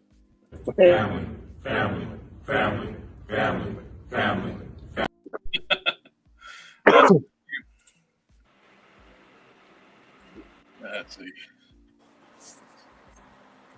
I'm taking off the tats off the Outback Hulk I got Mikeo. I'm going to turn in the Pitt. Is it coming off easy with the Windsor Newton? Yeah. Yeah. And it's coming off pretty good. I'm wondering. 3.5. I have no idea why I just did that. I just dipped that in water instead of Windsor Newton. I saw that. I was like, I was not paying attention to what I was doing. 90 music video things that make it go. What did you do? I was wiping off the travel straps off the Outback for I'm using for Pitt. Yeah. And I dipped it in water instead of Windsor Newton. Oh. well, you know what? Sitting there scrubbing, and 2 hours later. Yeah, you know what though? It would have been Just worse. keep scrubbing. Put some elbow grease on it. It would have been worse if you dipped the paintbrush in the Windsor Newton instead of the water, and then went to go paint the figure. Yeah. Don't worry, we're here for you. We'll keep rooting you on until you get there, man. Another good use for Windsor Newton too, when you get through it's like on this side here, you see the seam line with the mold lines. I sanded those off, and I took the Windsor Newton one up back over it and smoothed over the sanding lines, and it puts the finish back being nice and clean and smooth. I got to pick me up some Windsor Newton because I got that morph coming probably at the end of the year. I got to get rid of those damn terrible shading points they put on there. That cell shading crap that they call, or shadowing, whatever it is they call it. Oh yeah, that turned You know, I passed on that Spider-Man because of that stuff. Yep, it's a good looking Spider-Man if it didn't have that junk on there. But Lucy, if you want that body, you can get the 3-pack, the Amazing Friends 3-pack. It's the same figure, just different paint job. Which one came with the shell shading? Walmart exclusive. It's for like the animated series. Oh, okay. Yeah, that's right. Even the box set ones. Right. Even that Venom that came with the red and the blue paint. You know That what? wasn't Yeah. so bad. You know what? It is true to the cartoon because he did look like that, but I don't know if I want to figure with that on it. That's one it's gonna be a no for me, though. I actually kept that one in the box because it actually looks good on the card, and we're getting a reissue of it only in that 3-pack without the lines. Yeah, exactly. With better heads. Yep. Well, they definitely did a better job on that Venom than they did on those X-Men figures. Pitt versus Doomsday versus Hulk will be a good fight, yeah. Especially if you like to pick each one in their most powerful incarnations. It'd be a knockout, drag out. Didn't Death Battle do? They did a Hulk versus Doomsday, I believe. Which Spider-Man was Walmart? It's the animated series, retro carded. Yeah, that's right. Retro card, animated, and he's got like, I don't know, that cell shading on there, and he looks a little not for me. That's what he looks like. Is this longer than that? It should be longer than that. The 3-pack it would have been more tempting if they used a better body for Iceman. I've been saying, like, I would love to have a Spider-Man Amazing Friends 3-pack. They didn't use the really good chiseled torso from Age of Apocalypse Iceman. They just used a standard body. Like, why? It's like you have the nice ice sculpted body. Why did you not use that one? I don't know why the hell they do these things. No, we lost him at desk though. Nope. He dropped it. There he is. He ain't getting away from us that easy, buddy. What? He disappeared for a sec. You can't run out on family, bro. There we go. Family.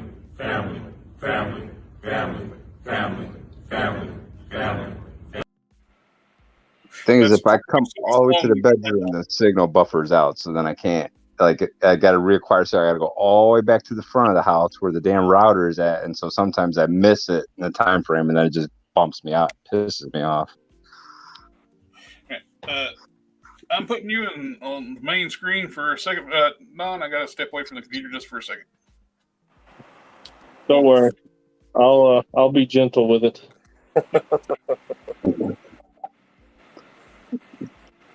Which She figure is like to that? love. I should show my wife. You know what though? That it's true though. That Iceman, that Spider-Man 3-pack, I think they cheaped out big time because it's same character. You know what I mean? Like Iceman Yeah, they looks just like reissues. what's her name? Firestar. Firestar's the same figure. Iceman's the same figure, isn't he? He's on I forget what body he's on. I know Oh he's yeah, on a crap. Jarrett's it's on a different body because it's not the vintage card Iceman. Yeah, it's not even the Age of Apocalypse Iceman. What are they doing over there? I don't know. I That's have no idea. what though? That's an easy pass, man. Yeah, because I got every Iceman to date, and then I bought the Firestar just to add her to the fucking mix, and she's part of the X-Men for a short stint. But I wasn't really impressed with the two different masks that they had on her. They're okay for what they are. I just think the masks were a little too big. Yeah. So, one thing that's about the friends and family version of Firestar. You say Huh? Family. I said it. I did. Family. Amazing. Why do you like Sorry. Amazing Friends 3-pack. They're using the Shriek body for Firestar. Oh. They gave her an upgrade. That's why it don't make no sense why they didn't give Iceman an upgrade. Okay, Which one was the one that they gave Iceman for the body? Let me see if I can find it. Because I know we were talking about it, and it's not the vintage card one. Is it it's Pulse exclusive, isn't it? It might be. Oh, it's this freaking Pizza Spidey body. Oh, okay. Body. Oh, for Iceman? Yeah.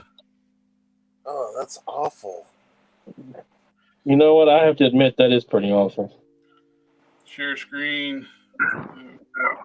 Which book does he normally use? Is it the? Oh, that's jeez. They usually use the What's that? Here. Sunfire. Yeah, Sunfire body one. Yeah.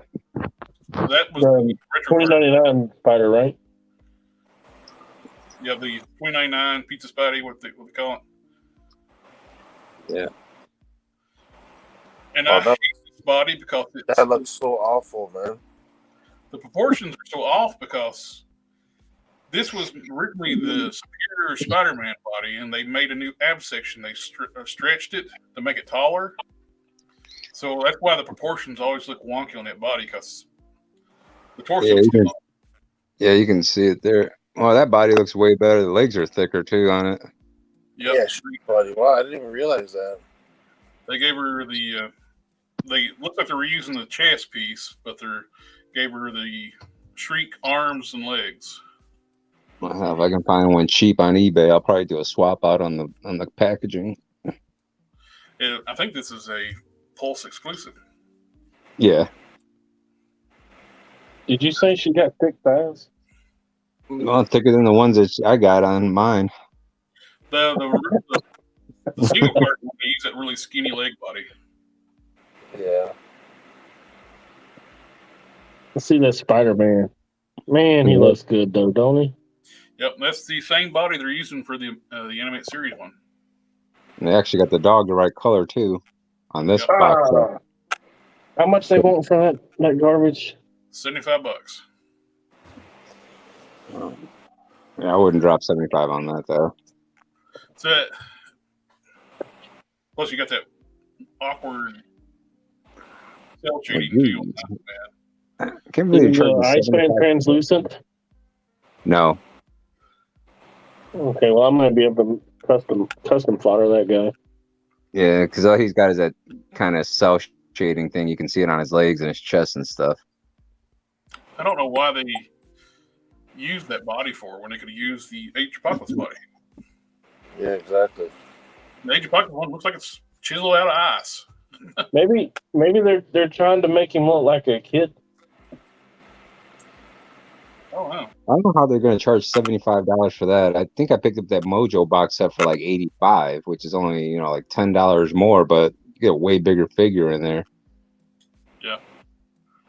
You said it's a Hasbro Pulse exclusive. Well, this is ridiculous too. $62.99 for a 2-pack. This big 2-pack. Yeah, for a reissue, and then I don't know what the body is on the other one. This drives me crazy. This is a big no-no in web design. This gives you the link cursor when you hover over the images. Does not do anything. You gotta click down here. Yeah, he said that the ball hips and everything. They did not give us. I was expecting to give us a. They could have used the Thanos body for this. Yep. What they use with the controller. Looks like they that's just the pictures. They're not they wouldn't dare use ball hits on the Kickstarter. What's that called? HasLab. Crowdfunded. They wouldn't dare. Yeah, none of the ones. These are going to have ball hips. This one has ball hips. It's straight up reissue of. Yep. Slight color variants. I never did like the figure for T-Rex. I thought he was he's a muscular figure, but he's not bulky enough for T-Rex. He's too small. It looks like his skin tone is a little bit different shade. Mm-hmm. Actually, no, the Build-A-Figure actually looks more like a rocky surface than this. This one would actually look like, right? T-Rex is one they could have went with crazy with the digital printing too, and gave it like a stone like texture with a print on the skin. Yeah. But I mean, the Build-A-Figure looks more like that, more that than this one does. Yeah, and I don't see this being worth $63 either. Another Pulse exclusive if you want it, and if you want this Herald here, and you already have this one. You gotta buy this one again and pay $62. Yeah, see, that's bullshit, man. Essentially paying $62 for one damn figure. This is ridiculous here. $90 for this 3-pack and no alternate heads. I don't know. I don't get that. It's just way too high in the market pricing there. This was the easiest pass for me ever. Like, no. $90 for 3 Spider-Man figures with no alternate heads. They probably don't even have all the hands either. I don't buy any movie figures, so. Yeah, same here. Lucky. However, I paid that $120 for that 6-pack. Which 5-pack? 6-pack?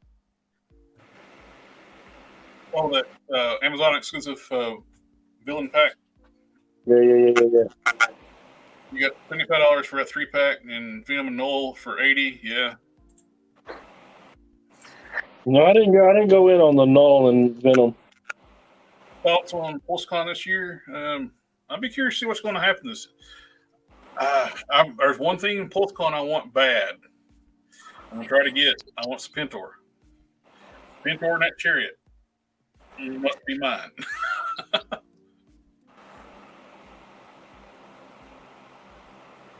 Yeah, that's like the Iceman 3-pack looks. The Iceman in that 3-pack looks lame as AF. Yeah, it's bad. Yeah.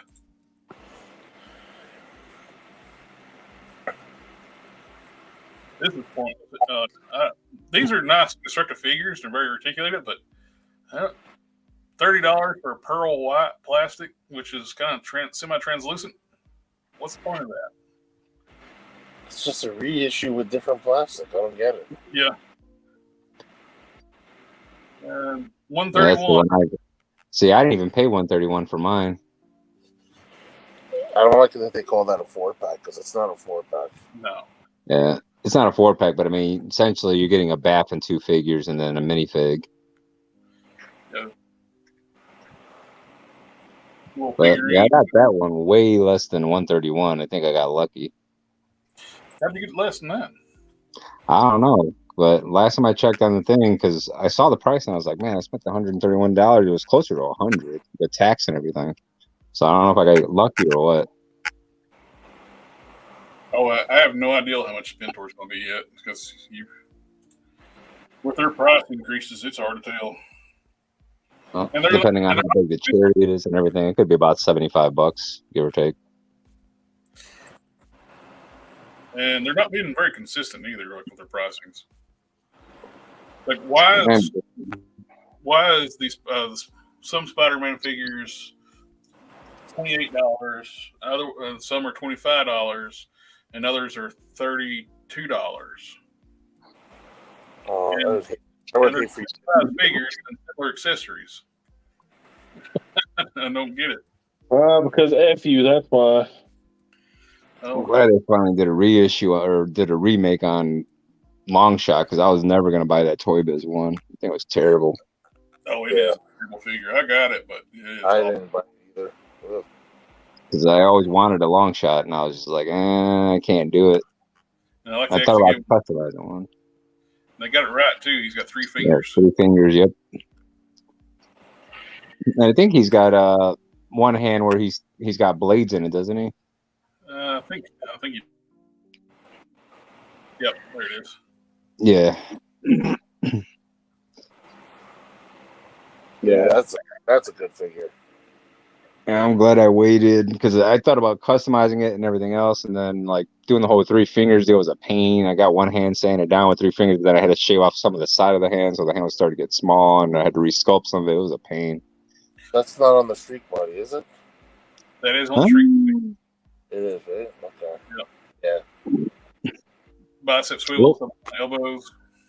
I wish they start getting rid of those damn plastic effects like that and start going more with like the hard plastics they had for Havoc, and they can just mod those. Yeah, the Havoc effects are great. The new Havoc. Yeah. They're pretty durable too. They're not like flimsy plastic. Yeah, I was checking to see how much I paid for a Mojo. It's like $131.99. I think they did list it like the wrong price at first, and they're honoring that wrong price. Yeah, I think I got it at the wrong price deal because I know I got it for a bit less, not much, but that's all I was kind of wondering. I was like, what the hell, 131? And then I went back and looked, and I paid closer with taxes and everything. It counts to like 100, maybe 102 or some shit. Yeah. The Viper 3-pack is $90. Yeah, that's ridiculous too. Yeah. But I mean, even at 131, I wouldn't have mind paying that considering how big the Mojo is. Mm-hmm. He's proper sized Mojo this time too. And the toy I'm business. just a little disappointed. They should have put what's her name, Spiral, in there instead of Dazzler. Exactly. How many Dazzlers have we had? We had the white suit. We had the retro carded. Yeah. There's And the retro card is essentially that one right there, just without the vest on that one on the Mojo verse. Yeah. I think there's another one too, aren't they? Yeah, they have her released at the what was it that that Build-A-Figure, the metal guy? What's his name? Well, that's the white suit one. We got the retro carded one. That's the Disco Dazzler, and then the Outback Dazzler, I guess is what they were calling. I guess she's supposed to be like the Outback Dazzler that has a little vest. I was thinking that might be another one, but this is the third one I'm thinking about. Yeah, I think it's number 3 because the other Dazzler with the vest, that's on a retro card. I was super disappointed that they're doing windowless packaging for Sarge. Uh, So I was wanting to get one extra one, just if it's like the regular packaging. Yeah. You can see the figure and get Sarge to sign it. This, I don't care if this is not something I would want him to sign. No, doesn't even look that good. Yeah, It looks really cheap. I don't like it. And then the artwork that they're putting on the front of those boxes is terrible. and they're renders, and it's basically false advertisement renders because the renders don't show the pins when the figures have the pins. Mm-hmm. It's like the Sentry is using the Grim Reaper arms and legs, but the renders, it's got the new Sentry's got a new torso, but the arms and legs are not pinless, but the box shows it being pinless. Really?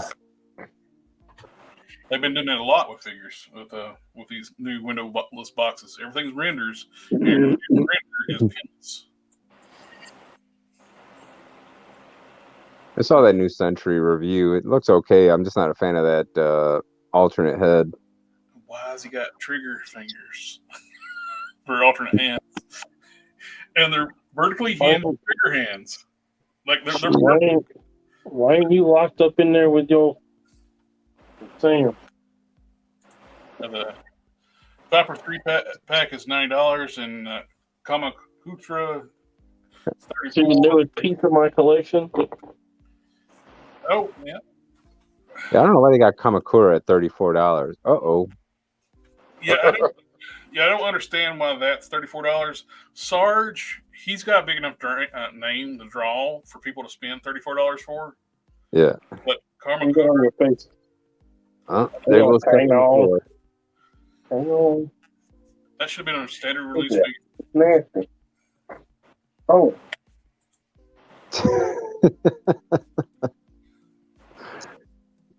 Something's about to go on the floor. Hey Don, yeah. you gotta make a battle cat costume for your cat. Yeah, Battle Cat Don't, suit. please don't. Please. No, that's fine. No. Oh, bless you.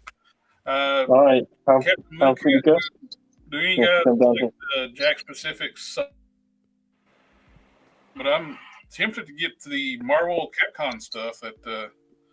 Is it Jack's going to be making it? Or who's that? Who's that company's going to be making the new Street Fighter figures? Oh, yeah, Jax, the people that's doing the Universal Monsters. Is that the 6-inch line for the Street Fighter?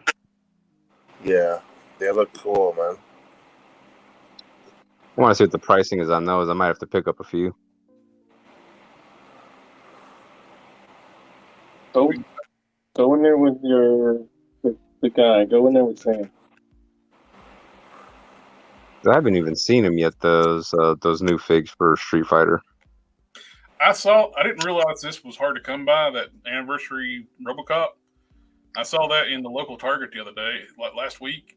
Yeah. I passed on it because I was just getting groceries. I was being good and not buy toys while I'm getting groceries. And apparently that's hard to come by, and I went back the other day and it was gone. They had a bunch of them, they were all gone. Apparently the scalpers grabbed them. Maybe look online. Maybe you can get it offline. I think on Target. It's Target's like thing where like they're only available in the stores themselves, like the Collector Con thing or whatever. Oh, that one little small section they got for all those figs. Yeah. That's pretty cool looking. So that's Honey Badger. What size is that? 6-inch scale skeleton. How many people make skeletons right now? You got the Foosh doing skeletons. You got the 4. 4. If I can find me a nice 6-inch skeleton, I'm gonna get it because I want to do a Wolverine adamantium skeleton in a in a tube. Oh, me too. The best one so far is the Golden Axe ones. Yeah, but those are expensive as hell. I'm not dropping that. And they're more 70 scale. I just got 2 for $58. Where? The group. Oh damn! Shit, you made a damn deal there. I went online. I already have like $150 to $200 for the 2 of them. Now that's Pretty probably big, though. Retail on them is $70. I got them loose. that might be your best bet for your Wolverine in the tube. Hey, Might be. is that a pumpkin head there? That last picture you just had? Yep. Comes Oh yeah, it is. Or pumpkin. there you go. Okay, so Oh, you can pre-order right now. You can go to Swoosh and get a skeleton. Big Bad has 2 different manufacturers pushing skeletons, and you can go to Boss Fight Studios and get 6-inch skeletons. Although theirs are kind of wonky, and I don't think you're gonna get what you want. But go look at Big Bad and just search skeleton. They have 2 different kinds or 2 different companies making them, Yeah. and I think either one of them would work for you. But they are about $40 a piece. I only pre-ordered 1 per just to see what the quality's like because there's a lot that I don't know, but I have an entire shelf devoted to skeletons. I have a problem. Oh, it's Jada Toys has made the Universal Monsters. Yeah, Jada Wait, Toys is doing the Street Fighters. Okay, that's what I was trying to find out if I can find any pictures. That second form Frieza looks good though. Yeah, I like that where he's like got able to get the finger all the way up there. It's got good rotation there.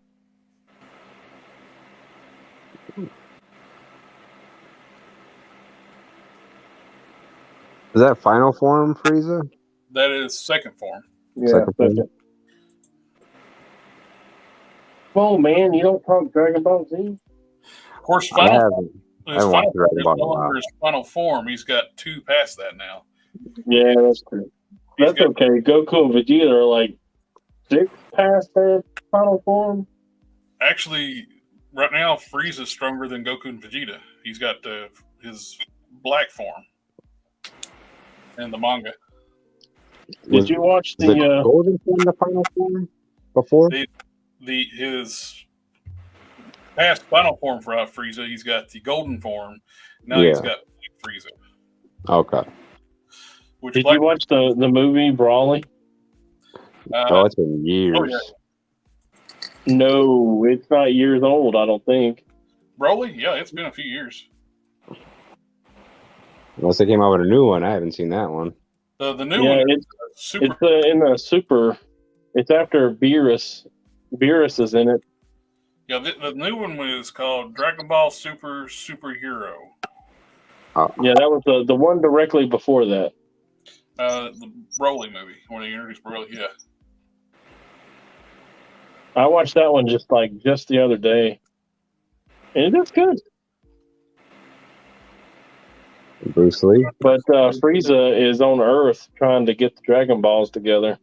Yeah, he wants to be a little taller. 5 centimeters. Oh, that Broadway looks amazing, eh? I'm all in on the gargoyles. I'm debating still, man, but they look really good. Well, I like those mechanical Goliaths they got. Yeah.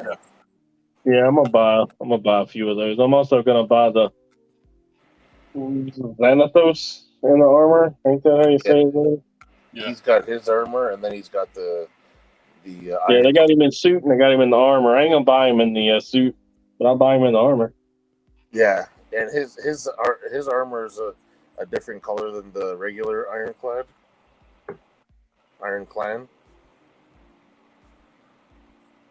Oh, I saw the Loose Collector sent Jay Hernandez an early release of Yo Witch. Yeah, I saw his review. I think you actually sent me the link to the video. I think I did, yeah. Come on. Oh, you're going to the ring. Crazy. Oh. Okay. Here's a question for you. Mafex or Mafex? Mafex. Yeah, Mafex. I always say Mafex. That's what I say too. Let's see. Why the rush on pre-orders? Either way, it's going to be on the shelf before. I prefer to wait a little for Sergeant Slaughter. Well, Sergeant Slaughter's not going to be at retail. He's a fan channel exclusive, so if you want one, you got to order it online. I don't know why they made Sergeant Slaughter a fan channel exclusive, but he is. Does GameStop get fan channel exclusives? I think they do. Periodically, I think they do.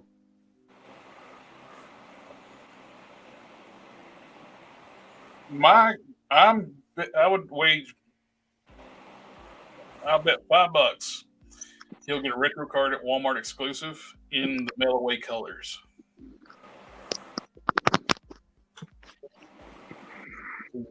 Like the original mail away Sergeant Slaughter figure. Yeah. He had like the G.I. Joe down the stripe and stripes down the leg and stuff, and USA on the chest. Yep. So my guess they will do that, which I'm hoping what they said with, I saw like in a question answer, I think Emily answered with Cobra Commander comes with his tank. They're fixing the card backs, wanting it to be tougher because the card backs on the retro card figures that hit Walmart so far, they're like single ply cardboard. They're like real floppy, easy to damage. They're not like the Marvel Legends. Yeah. Those Marvel ones are so strong.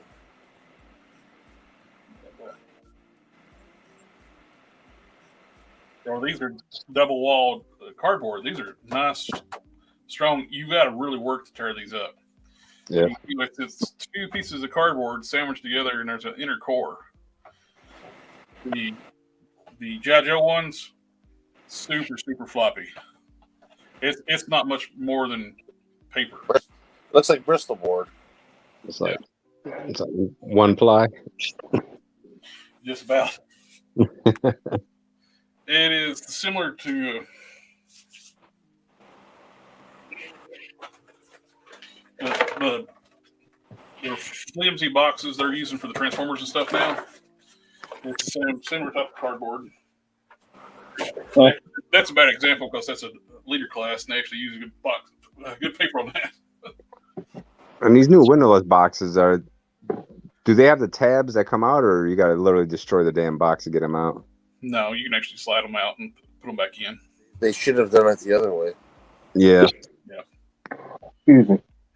They should have made the boxes where once you open the box, it's destroyed. Yeah. They do it with power tools every day. I'm going to grab one of those retro cards. I got one laying here. Across.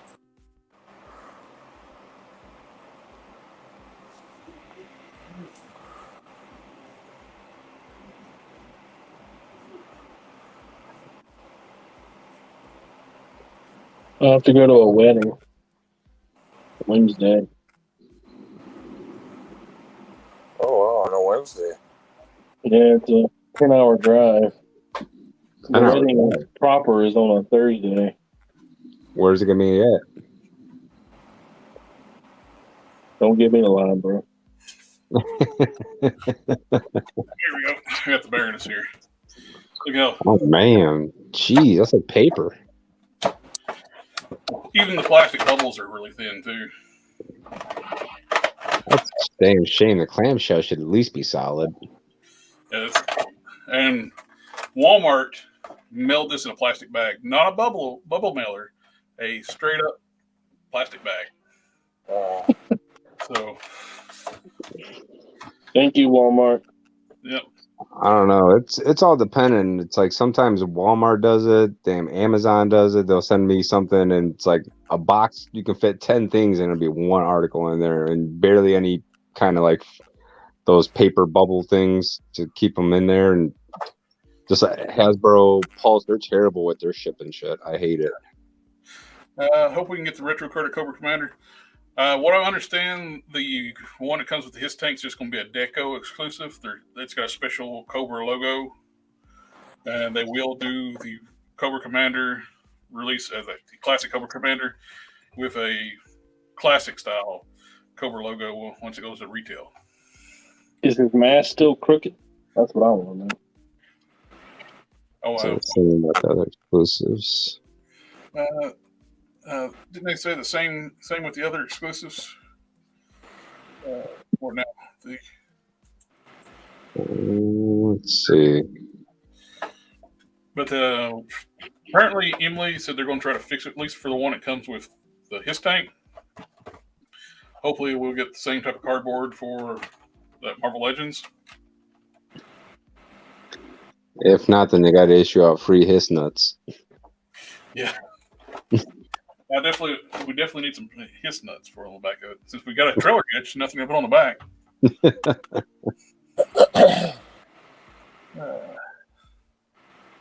Target Walmart Classified Series end up at Toys R Us Canada. Yeah. Does the Walmart exclusives too? End up in Canada, or is it just Target exclusives? So I would figure they would go to the Walmarts in Canada, wouldn't they? No, sometimes not. Okay.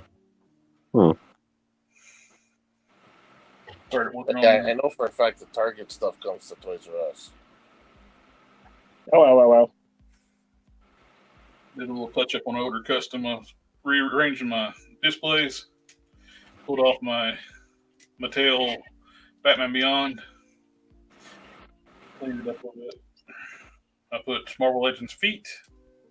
So we've got ankle pivots. And I put the arms from the Vampire Batman. That way you can just double on elbows, better range of motion. Yeah. Well, I'm iron, so At the end, Mattel was like doing some weird stuff. Like they were like trying to mimic Marvel Legends, but not quite. Cause when they did the ankles, they had the pins go straight down. So only thing they would do was swivel and hinge up and down. If all it takes is putting a Marvel Legends foot where it's angled the right direction, Yeah, you get a lot better range on it. but why put them straight down? The pins. It was so stupid. I guess they were trying to copyright. It's not like they didn't know because Mattel did the first batch of the He-Man figures. They're making right now has got the proper Yeah, the Marvel Legends style ankles. And when they did Thundercats on the Mighty Collector, they did Marvel Legends style ankles. So I don't know why when they did the DC figures, they screwed up the ankles and they made the arms single jointed. don't some of the wrestling figs got the Marvel Legends style ankles? Yeah, most of them got like the old school, like Toy Biz style ankles, like the hinge on the side. Yeah, I got one over here. was trying to think of what's their top line. I can't remember. It's the WWE Elites. Yeah, the Elites. Now they got. Man, I haven't watched wrestling since. They got 3 tiers now. They got basics, elites, now ultimates. Oh, Yeah, it's not Marvel Legends style. It's like the old school, like Toy Biz Marvel Legends. oh, okay. You got the hinge inside the foot. I hated that. I'm not sure. The thing is, they're not all this way too, because they reuse some of the elites parts on the ultimates as well. You know, the ultimates give you butterfly hinge, butterfly joints, double joint elbow, pinless, diaphragm joints, and double waist twist. I'm just waiting for Legends just to go straight diaphragm. That's why I didn't understand with the Vulcan why they kept the ab crunch.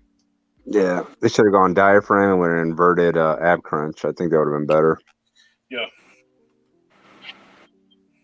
Because even Toad, the new Toad, has the diaphragm and the inverted ab crunch. And Yeah, some of them have that. What's dumb? They spend all that money on Toad, then they use Pizza Spotty arms. Yeah, Yep. well, Yeah, you got pins in the arms and you got pinless legs. It's like, why? What's the point of like? Do you think that his tank was worth it? If it was just straight up to his tank and we got nothing to go along with it, no. But since we got 4 figures, tank, and a bunch of accessories, I think it's worth it because standard most G.I. Joe classified figures right now are $25 a pop.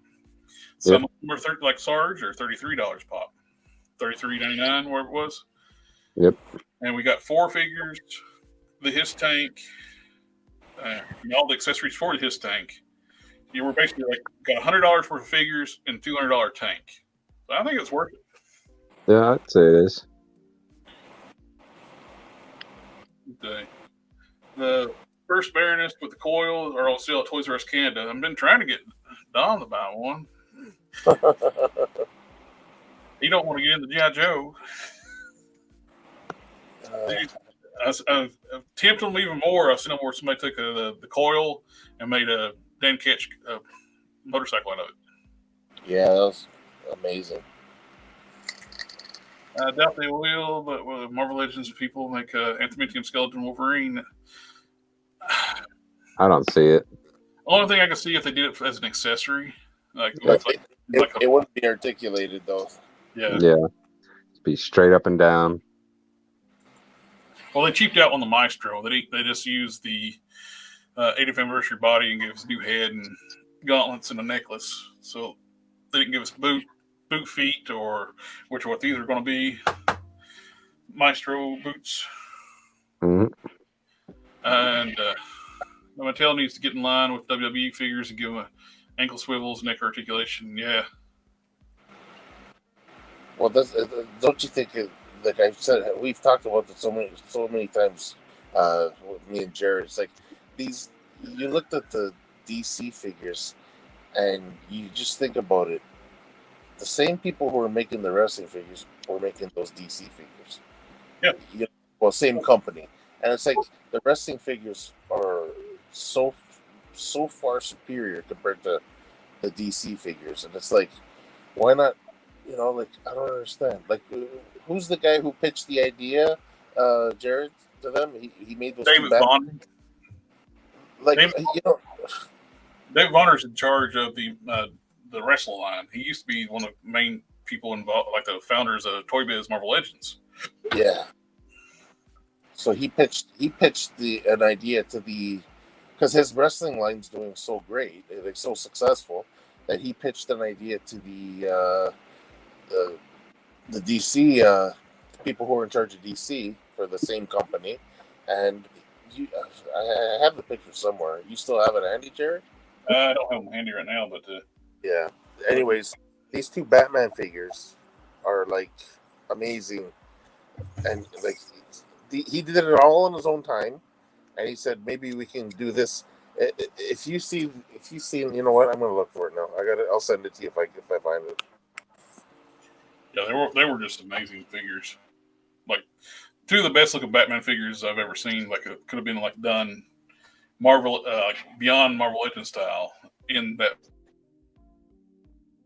aren't Four Horsemen making Mattel figures like DC and WWE? No, not anymore. They don't use Four Horsemen for. I wish they would have used Four Horsemen for the He-Man line, because I can't stand the sculpts on the regular bodies for He-Man. They have no necks. Their upper torsos are not wide enough. The arms are ugly for articulation. It's like, man, why'd you? And the head sculpts for He-Man are so ugly. It's like, this is your flagship character. Why do you keep messing up? It's gonna look pretty good. Yeah, I think he asked earlier too if there's any way to prep and sand those joints for the Vulcan body. Oh yeah. I haven't tried yet, but what I've done in the past when I've messed with like that style joint, like with the ankle joints, I shortened the Colossus and find something here. Like when I shortened it like a Marvel Select Colossus for somebody, and I cut the peg actually on both sides for that one, and cut off part of the bottom of the foot and ground down and smooth it. Ended up being smooth, seamless, without any paint having to do anything there. But I drilled a hole through the stem that I painted. Drilled a hole and put a styrene rod in it, and drilled out some of the insides of the leg and moved it up. But what you can do with these joints, cut one side if you heat it, peel it back, pull the joint out, then you can work your joint, and if you got like a typically with a like controlled nozzle, put a drop on there, put it on there, and just keep working your joint back and forth with holding pressure on it while it's setting. That's what I've done in the past. And just cut like one side here all the way through. And while it's warm, you can actually pop that joint off that inner plastic. Sand pressure joints what you need to, but it's adds a lot extra work to, and you gotta be careful putting them back together. Really, me and Dom would actually used to Hulk Smash. We used to debate pin points. It's just basically them going after customizers. They do look nice. There's no question they do look nice, but it also gives you like more chances to like cause failure on your like QC issues too. Yep. I've seen a lot of people like with the was it new Spider-Man, the renew your valves 2-pack. Mm-hmm.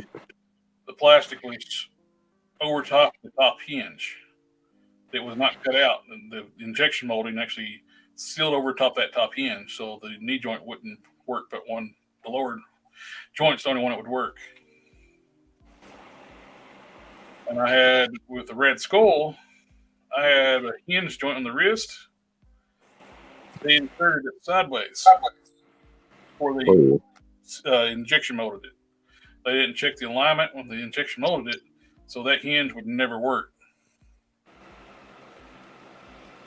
They put the hinge part in sideways in the hand, so I started like we just put plastic on top of it. I start cutting it out. It's like that hinge is crooked,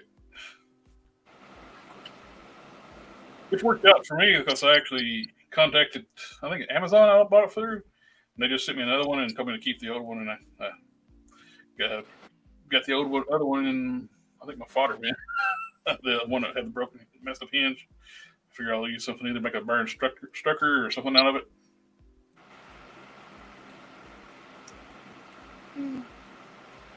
Oh, the old fodder bin. You know, I got 2 fodder bins. I have, yeah, lots of fodder. The problem is when you've had fodder bins so long, the figures that's in your fodder bin are so outdated they don't really work with new stuff. Yeah. I don't want to use this no more because it's way out of date. Throw it on eBay. Somebody will buy it. Yeah, I need to start.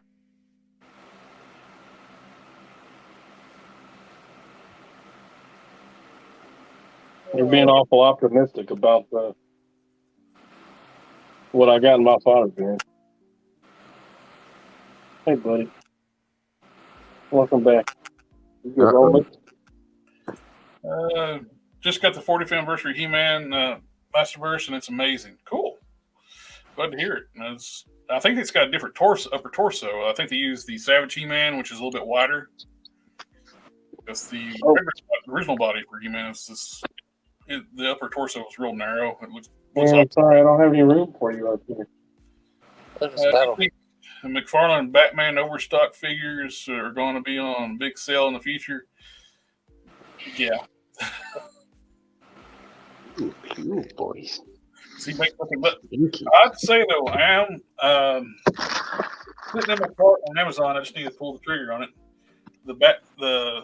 He calls it Batman Speeding Bullets, but the comic was actually called Superman Speeding Bullets. That's true. The proportions on that figure look really good. They look like proper body proportions. The thighs are not overly long, like McFarlane likes to do for some reason. The head looks in proportion to the body. And I actually love that Elseworlds title back in the day too. So definitely get that. I'm just picturing a He-Man figure on your cat's back right now. Let's see. What I want to do is journal, but then it gets like really annoying to the audience. At least everything that I have to do is quiet. especially with you got the cat on screen right now. Yeah, he come to visit me. I haven't seen him all day. He absconded and got outside earlier. We don't allow him to go outside because every time he goes outside, we get a $200, $300 vet bill. Oh, did you find the Batman pictures? Oh yeah, I sent them to you. Okay, I'll pull them up here. I looked over my phone. I seen the light was on. I was like, huh? Man, I'm just picturing a whole DC line based on this guy's concepts here. Did you see the Superman costume at the very end of the Speeding Bullets book? Yeah. That's just like, I mean, I don't know. When I was going to go pull up that picture, those Batman figures, I got to share that.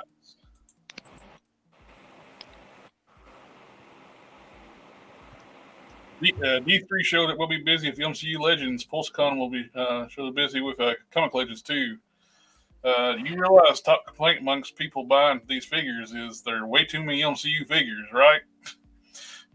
If you don't, you might want to read some comments and watch a few YouTubes. Legends is supposed to be comic book line. Stop reading it.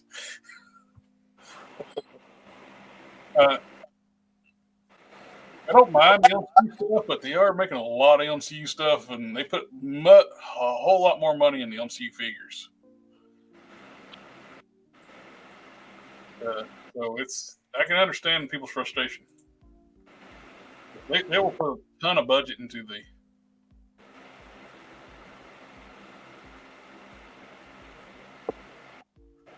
I mean, it comes and goes, and the comic books aren't doing real well, but the TV stuff is doing really well, so I get it. I don't mind MCU figures. Yeah, I don't mind them. It's just me. I just don't like the mixed waves.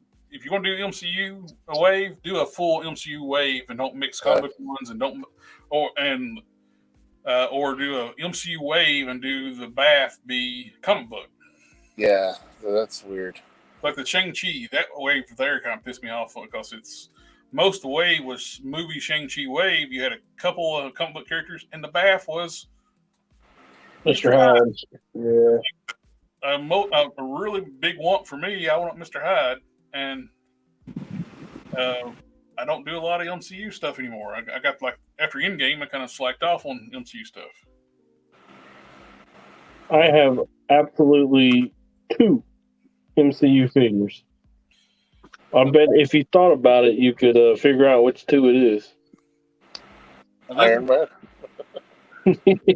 I've only got 2 as well, and mine is War Machine and then Iron Patriot. That's it. I got the Mark III Iron Man, and he's standing right in front of the Ironmonger. That's the only 2 I got. The Ironmonger from that 2-pack was nice. Yeah. I'm glad I picked up both of those that I got because they're pretty up there now on pricing on the market. This is the prototype Batman that David Warner showed the people who were in charge of DC at Mattel when they had the license. Yeah, that's basically Marvel Legends right there. Mm-hmm. This is amazing pieces. Things like he made this one, and he made a gray and black one. Look at that. We could have had those a line of things like that, but they chose to ignore him to start and keep pumping out junk. And they lost the license. In the words of Gandhi, it'd be like that sometimes. We lost some bit. I don't know how you can turn that down if you're the people. You know, like how could you turn that down? I think they have kind of like a pissing contest type thing. They was like Man, they took one look at that and was like, that is derivative of Marvel Legends, and that's just not where we want to go. Well, this is a nice figure. We don't want to make nice figures. Yeah, but we got other stuff to do. We got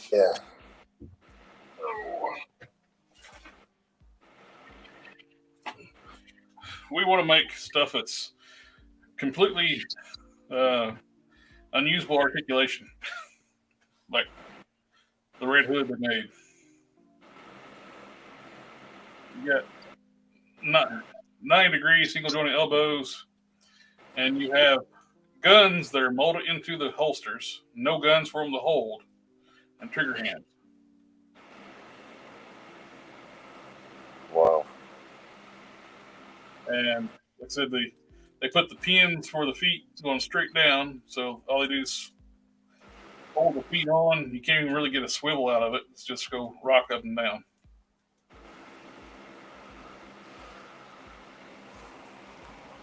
And that's as far as the arms can get to the body.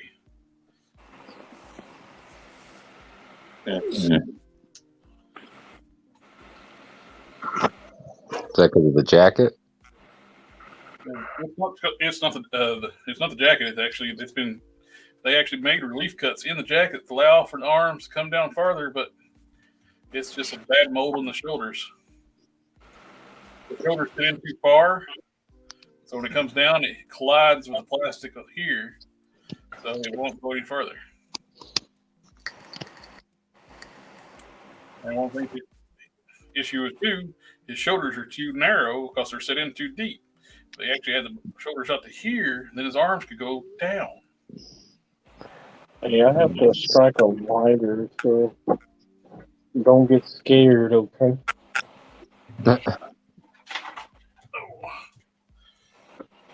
And when they did their online description club, the Matty Collector, this was one of the figures they did for Ice. Horrible head sculpt. Let's see. Horrible head sculpt. Very little paint. There's no shading whatsoever in the figure. Yeah, it's terrible. And huge printing on the back that looks bolded on here. Made in China, Mattel. Right on her butt. Right on her back, small of her back, and on her butt. It's not in two pieces, on two parts. Not somewhere like easily hidden, like on the foot. They did put numbers on the foot, but And gave her a tramp stamp. they would actually like brand their figures, trademark, copyright, DC, right across her top of her ass. It's a DC tramp stamp. Yeah. I don't think I've ever seen a figure with it like right there on the backside, above and on the butt. Oh, this one's gonna frozen ab crunch. Yeah, but even though the freaking gap crunch barely moves anyways. Oh, this is something I need to eventually get around to painting. I bought a test shot of the Matty Collector Poison Ivy. Different colors.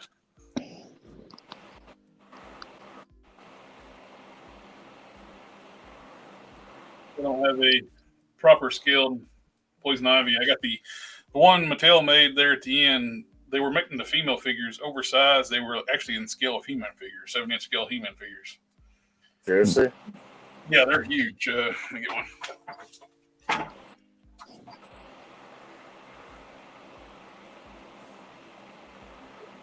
It's, Sitting right on my reference there. this is, Oh, I got that figure. Katana. Cutie. Look how big she is. Wow. Damn. She's like a 5 foot tall character. It's like, and she's like nearly a 7-inch tall figure. And her grip hand sucks. I hold the sword. Yeah, you might have to do something to maybe wrap something around the handle of the sword. So I actually play these. I got another display with the Dark Knight Returns figures where they use the Motu bodies. So I display a lot of the females from this time period with the Poison Ivy, the Katana, and those with those oversized figures on the Motu bodies.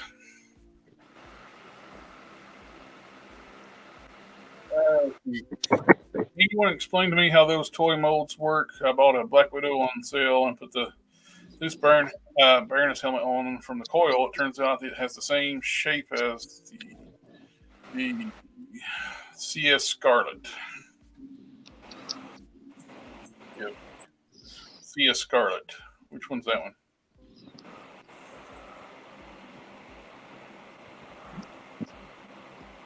CS. Let me see. I don't know. I can't think. Is it the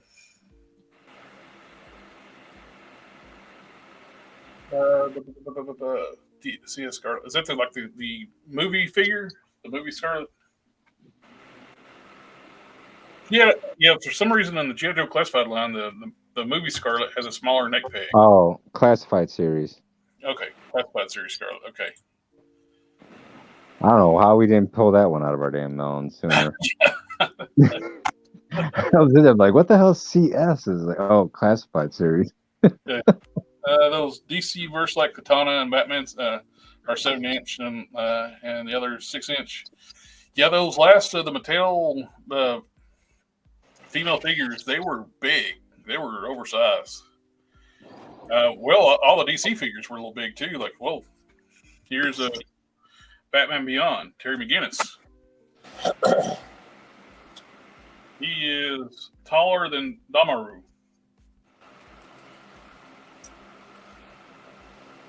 Top of his head is taller than Damaru's head, not including the points on the ear points. And for that G.I. Joe Roadblock classified series one that had the big vest on him, if you take the vest off, is it skin tone underneath or no? It's the brown skin tone. Okay. Think about picking one of those up because I'm trying to do the Reavers for Reese, Cole, and Wade, but I'm using the. Well, Robo did that with one of his Reavers. He used the Roadblock and put that from Gung Ho on it. Yeah, because I got 2 Gung Ho, so I'm probably gonna buy a Roadblock. But the thing is, I gotta get those. I want to get the vests that they had for the Gung Ho ones, the extra vests that they made, the ones that you reviewed. Yeah. But use those vests potentially, and then just paint them up, like military green.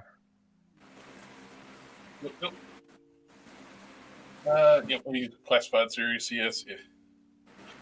I was thinking when I read Scarlet, I was thinking Black. When you said Black Widow, I saw Scarlet. My brain was thinking Scarlett Johansson.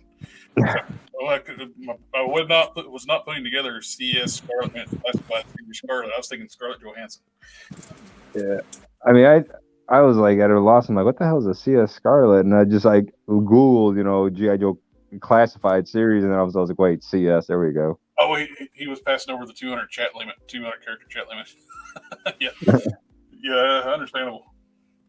Let's see. Can you explain to me how the toy modes works? Black Widow on the sale, put the Baron's helmet on from the Cole. It turns out it has the same size shape as the Scarlet. That's one thing I wish they would do more often. They're all over the place with Hasbro. I don't get it. It seems like they would save themselves money if they standardized the size of neck pegs. They can use other heads from other stuff. Yep. Well, it beats me. It's like,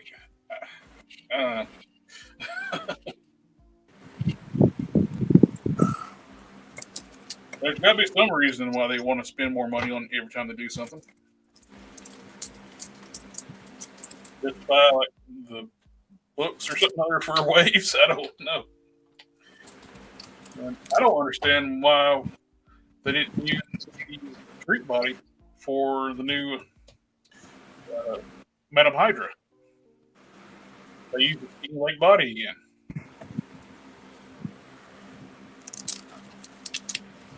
They make weird decisions. Now this is one thing I'm gonna have to figure out is the lower legs for this. Using a Warpath body with fixing had an extra rage. The Hyperion body is way too small for Rage. Rage was a big dude.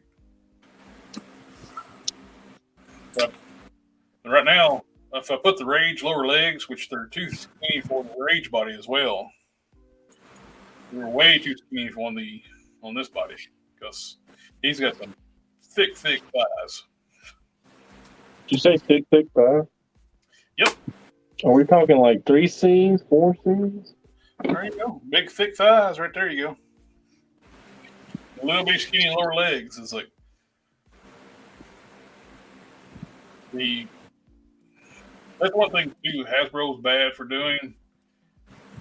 Not putting enough muscular in the legs on sometimes. And there is no heck, like even on the Hyperion mold, he has no calf muscles.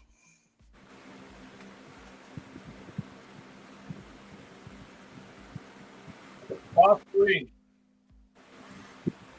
resculpt the more fat lower legs to work with these boots.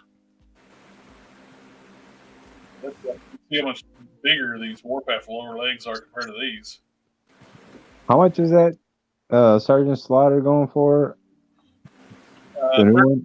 $33.99. Jesus, man, people already got it on eBay. $55. They don't have it yet, and they're selling it for $55. Yeah, I'm like, what the hell is going on? It says You know, two sold, one available, so they're probably on the pre-order listing. why are people doing that? You can go to Big Bad Toy Store and still pre-order right now. Exactly. So he's sold 2 already. Some dumb shit's bought 2 off him, so he's already made $110 off of 2 people. You can go buy right now and get it sooner because it's got to go to him, then ship to you. Exactly. Man, that's stupid. People are just idiots with that stuff. I can understand, like, once they stop selling them at, the retailers right there, and you got to go on eBay, you got to pay what you got to pay. But, if you have the option of actually getting it online, just get it online instead of going on eBay. Like I'm just Man, Marvel research is hard, right? And when you're excited about getting something, I'm sorry.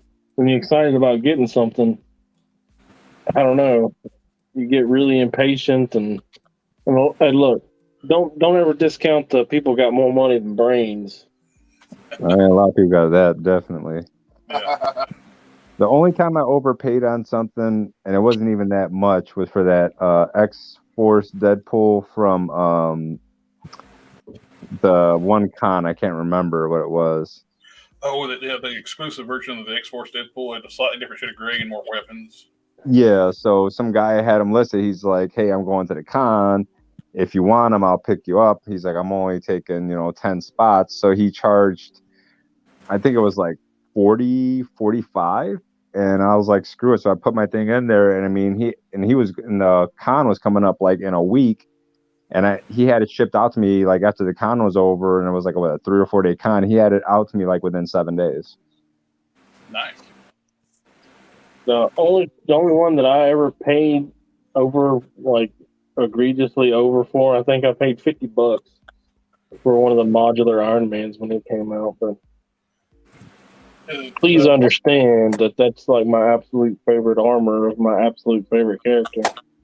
Oh, that's my favorite too. I wanted it right now, and so I paid through the nose to get it right now. The modular one, that's the one that has the gold and the red, right, instead of the yellow. Yeah, it's gold and red. Okay, because I think isn't it like if they were going comic accurate or series? Think Marvel versus Capcom. Yeah, because it's supposed to be more of a yellow as per like the cartoon and the game, right? Now look,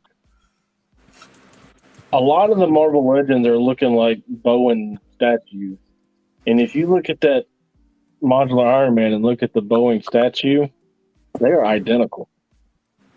There are so many hues that they took from that statue. There's no doubt where they got their inspiration from, and the colors match it perfectly as well. So that's that. I assume they will give us comic book color eventually, but yeah, I'm not overly worried about it because that doesn't really bother me. The armor looks magnificent. And is it perfect? I mean, no, but you can nitpick anything to death. I'm happy with it, and I have 3 of them.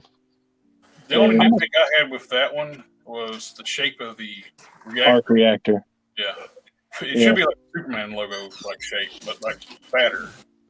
I like the look of that one because it doesn't have those little tabs that go up just above like the cut lines, but it actually rotates around on certain parts of the body,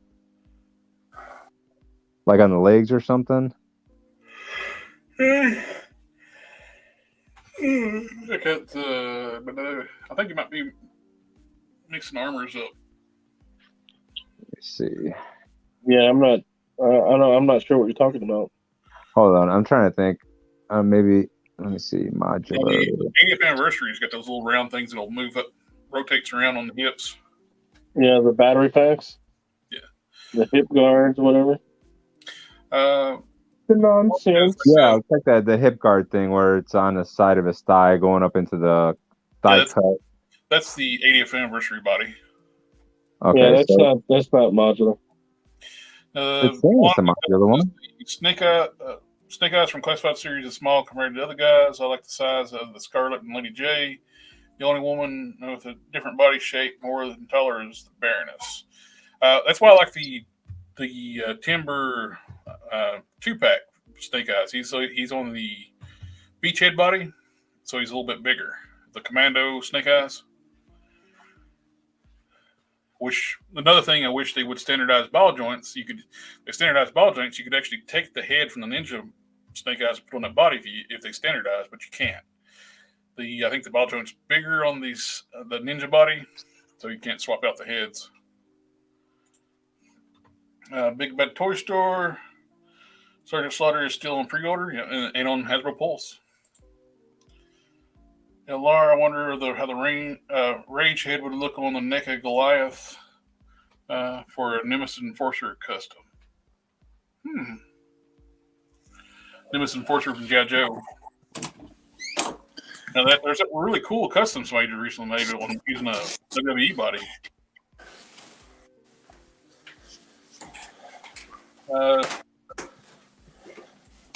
Something wrong is modular Iron Man. Very underrated figure. They keep reusing the 80th style Iron Man. They need to make a red and yellow modular. What I'd love to see do with the modular is do a deluxe release with a big cannon and power effects. Somebody 3D printed that big ass cannon. Yeah, I've seen a few of them. Those are really cool. You can get the Mayfix Iron Man that they got coming out. Pre-order that. It comes with the big ass ion cannon. The Mayfix one. Yeah, the Mayfix. Correct. It's on pre-order at BTS. Just saw how they changed ETA times when some pre-orders are made. End up canceling bought through eBay. I'm down. I'm not gonna hurt you. You cancel that pre-order, you go on eBay. You I've might been here 2 years and I've never hurt you. Not your mama. The vendor on eBay is probably buying his cases through Entertainment Earth and selling them that way. Yeah, that's the only way.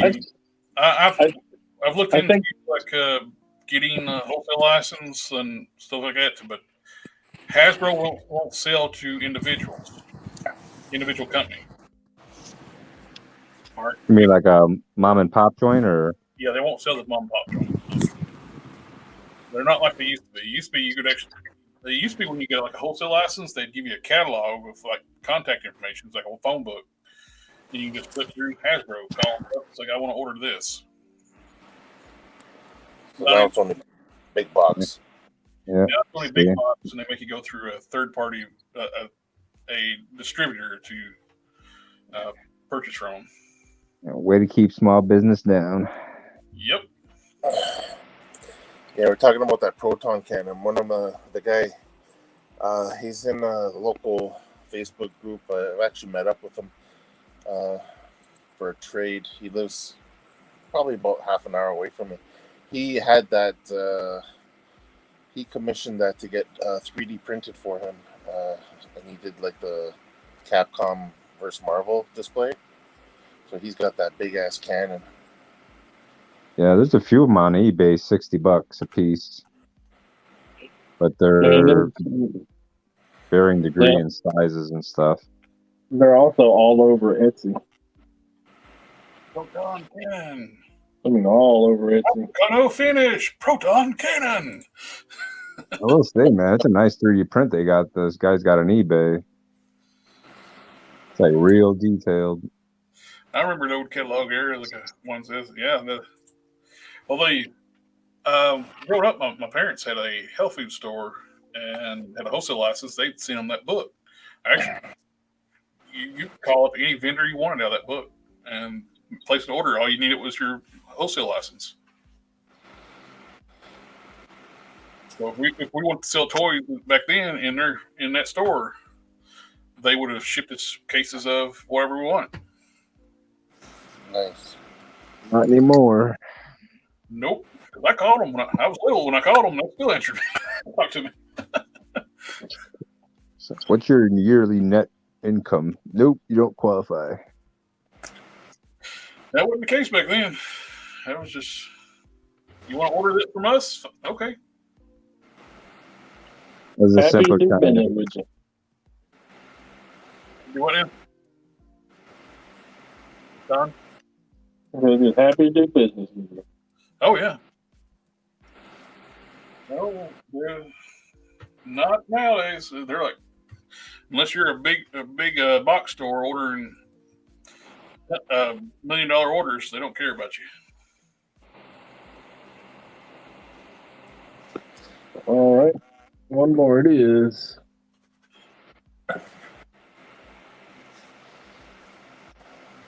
Woo. Long haul tonight, boys. I think I got this thing knocked out though. I'd love to show it to you, but it's currently dry. Let me put you on the full screen here. So the layout, we got the No, it's currently dry. nice. Got the knockers. Nice fur background on it. Yeah, he's my buddy.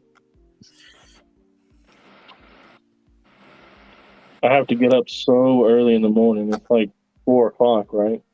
Oh, And so I got up and I went into the bathroom and I got a shower. And, I can usually feel like when I'm running late, it takes too long to wash my hair or whatever. yeah. And I don't know, I could just feel it. Well, I wasn't paying no mind. I got out, I shaved and, trimmed my beard up a little bit and everything. And he come in there and he come and got me. He's like bumping me and being real aggressive. And I'm like, man, what's going on? And I looked and I was like, I'm out the door, like in my truck at 5 o'clock. And when I looked at my clock, it was 5:06. Ooh. And I was still in the bathroom putting oil in my hair. I was like, holy crap. Thanks, Kat. Yeah, it's time to make the donuts, man. Well, see, the thing is, every time right before I leave, I have to walk by his little podium, and I always shake him out like 4 or 5 treats. So he was aware that his treats were late. Incentive to get you up and moving. Look at him living his best life there, eh? Yeah. He actually got, his entire family got ran over by a car, and that's how we came by him. Oh, man.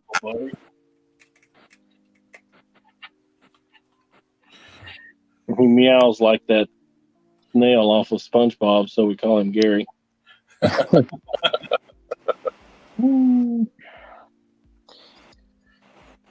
on a slight dilemma on with for the claw hands for Pitt. I can use the toxin hands. They fit. They're pretty good size. They loose? They're fit pretty good. They got the same about tension in there, but the wrist is a little smaller.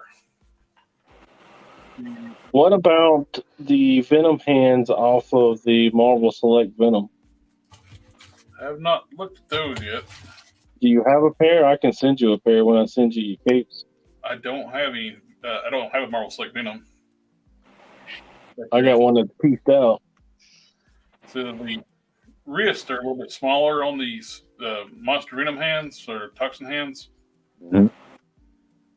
We're attempting to do what I did like with the fist hands for Prime. I could have Grafted on. actually just about debate like either just at the tip or at the actual knuckle itself. I could actually cut the fingertips off and cut them into these hands, or cut the fingers off and do the whole fingers. So here the venom hands. Oh, those are big hands. I got toxin right over here behind me. We can compare them if you like. I think the toxin hands are going to be bigger. Yeah, toxin hands are bigger for the select.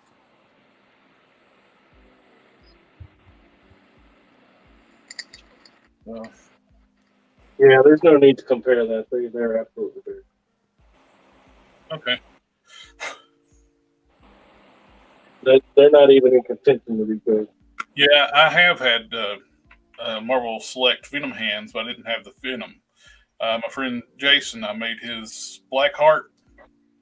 He sent me the Select Venom hands, and I cut them down to make them 3-finger hands for Blackheart. And they're smaller than these, but I could just graft the fingertips, the claws onto here, but then I lose a set of hands. Or just say hell with it, they look fine, and because I'm going to wrap it with chains. I mean, this is horseshoes and hand grenades, right? Yeah, because Pretty close. they're pretty close, and I can actually just, really, I could probably just take some sculpt and actually fill in the gap, make them a little tighter. I like the. But there's going to be chains around the wrist, right? It's basically just a little gap around the wrist. They're not loose. You got the same size pegs. And they will be chains wrapped around the forearms, so. That will absolutely hide. So I may just leave them alone. And for the toes, I'm going to take the front part of the hands I cut off from Salman. All those claws should match up pretty well with the toes. Fuck, I'm sorry, shit. Well, what about even for the hands? Wouldn't those fingertips go onto the Hulk hands? They're a lot smaller fingernails. I'd probably use a pinky, one for on the pinky, but these are a lot smaller fingers. Yeah. It needs those big giant talon claws. You know the what's it called? The thing would have been good to the Gamerverse Abomination. What about the armadillo? What kind of hands has he got? Let me grab out. Oh, lost my desto again. I got an armadillo if you want to look. I got one over here too. I was going to grab it. That Gamerverse. What else too? Killer Croc from the Build-A-Figure. But he's got scaly hands. You're gonna have to sand down the detail. Those are big hands.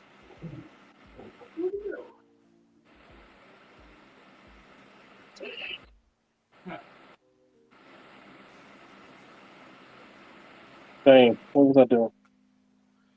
Before I read it out. I forgot where I put my armadillo. He's probably on the display shelf, and I forgot. What about the? I was saying. I got mine. What are you trying to compare him to? If you got some toxin hands, just Yeah. venom hands. Oh, wow. Let's see. I was impressed how you made custom slaughter a masterpiece. Oh, thank you, sir. And I'm going to bed. Bye, guys and Kitty. Have a good, sir. Thank you for hanging out with us tonight. Oh, those are good hands. Ooh, those are nice. Are they 3 fingers or 4? They're 3, 4 with the thumb. Those would work for Abomination, no? No, not Abomination, A-Bomb. Well, What about the Abomination hands? I have to look at those. Yeah. Thank you, sir. Checking those out. Now, Gary. I got to pull these up. Gary from Scotland, our friend over there, he did a killer Abomination. He took the Game Reverse Abomination and grafted the scales from armadillo limbs onto it. Yeah, that was really cool. Great work. He put the scales from armadillo on here. On those arms.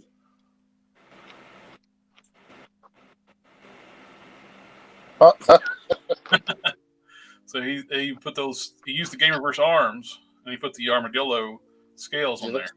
Look at those hands. Those hands would work too for. Yeah, those can work for Pitt. Yeah. How hard it is to get those, I wonder. The legs, I think, are really hard to get on Game Reverse Abomination. That one leg. Yeah. This leg. What leg is that? Because I got an armadillo leg just kicking around down here. Oh, it's the Abomination leg. Yeah, that's what I got. He put the scales from armadillo on there. That's amazing. That looks really good. It bulks out the arms and legs. But then I mentioned to Jared afterwards. I was like, you know what? That would work really well for A-Bomb. Yeah. Especially if you're using the comic book Build-A-Figure Abomination body for A-Bomb, to bulk him out a little bit more. Yeah. Did I say I'm really excited about getting that separation anxiety 3-pack? The what now? Which 3-pack?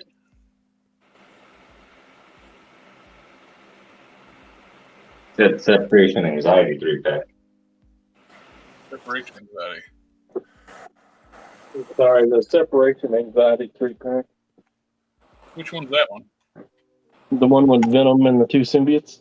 Oh, yeah, I'm getting that one too. That I had to go pull toxin off of my symbiote shelf, so those are the only 2 I'm missing for that entire shelf. I never got Lasher.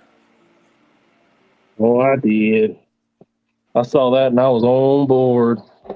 He's the best looking one because they got him all matted down and nice looking. Yeah. I've never seen him anywhere. And good luck trying to find him now. It's this one here. Yeah, that one there. I'm excited about that Venom. I'm excited about the.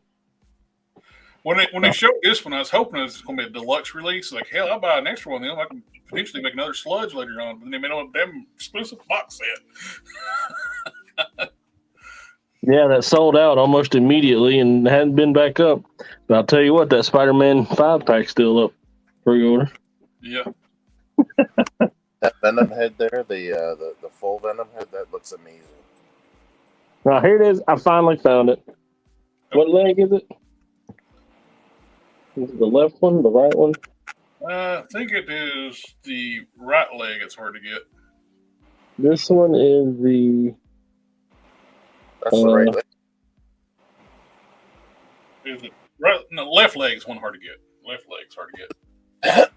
Okay, keep moving the goalpost, and I'll never make a goal. I think it's the one that came with the Iron Man, the Game Reverse Iron Man. Hey, I would have got that Iron Man, baby. It was a good looking Iron Man. I got all. As long as it's not movie or TV related, I have it. It looks a lot like a MCU style Iron Man. That's actually where I put it with my MCU armors. It just it's what's it called? Just the faceplate looks different. I'm excited to take a picture of this coat. I think it looks good. You're doing some cover. I got another piece of paper. Oh, Yeah, that would have saved me so much work.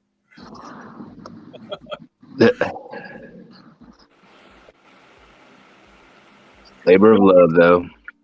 I still would have had a lot of sculpting to do, but it would have saved all the work on doing all the knee joints, ankle joints, wrists, and elbows, shoulders, and all that stuff. Neck. You know what though? I know what you mean about even with Prime, how you glued the what's it called? saying waist. head, shoulders, and even You can see the waist twist looks weird on that other picture you were just on. Oh yeah. yeah. You twist that waist twist, it's just so ugly. Yeah. That's a figure that those figures should totally have that fucking abdominal thing going. Yeah. That's one thing I like about with the G.I. Joe Classified, where basically the bottom of the torso is rounded with a ball peg. That way, when it twists, it doesn't get that solid line break when you twist the waist twist.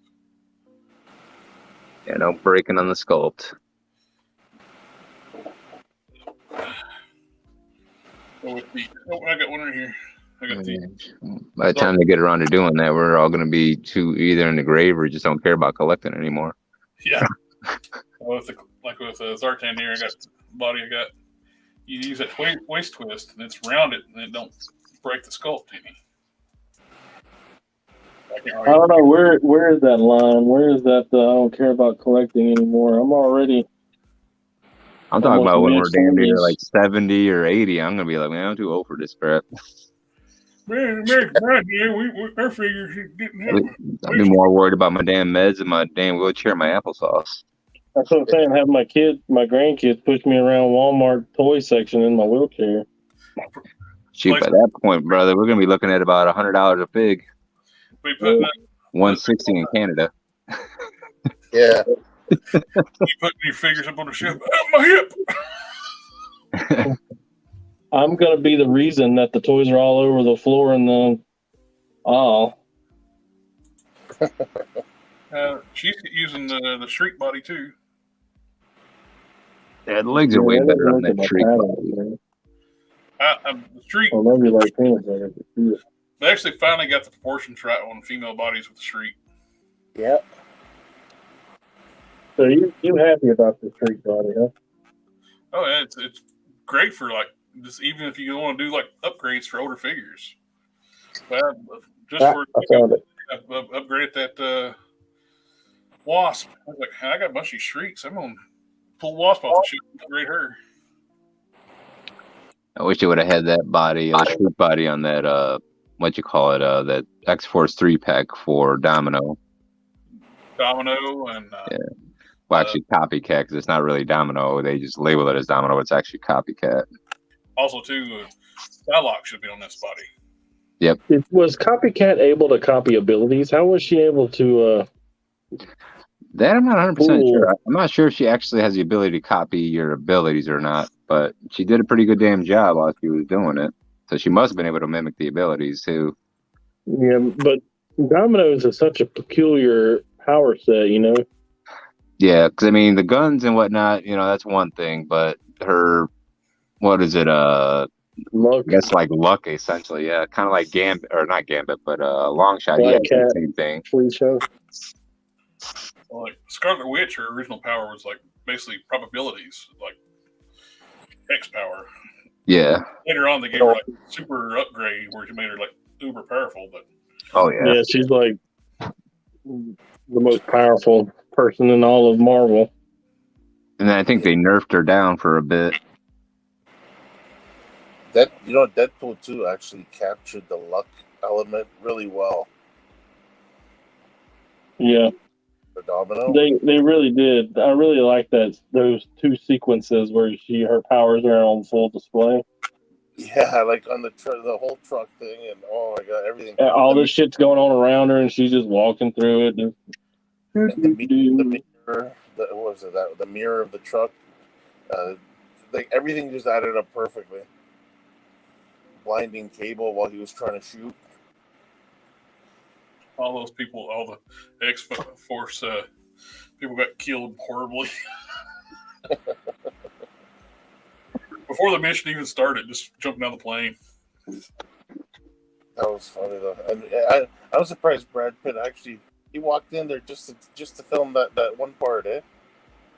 Yeah. The Invisible Man. Yeah, the Vanisher.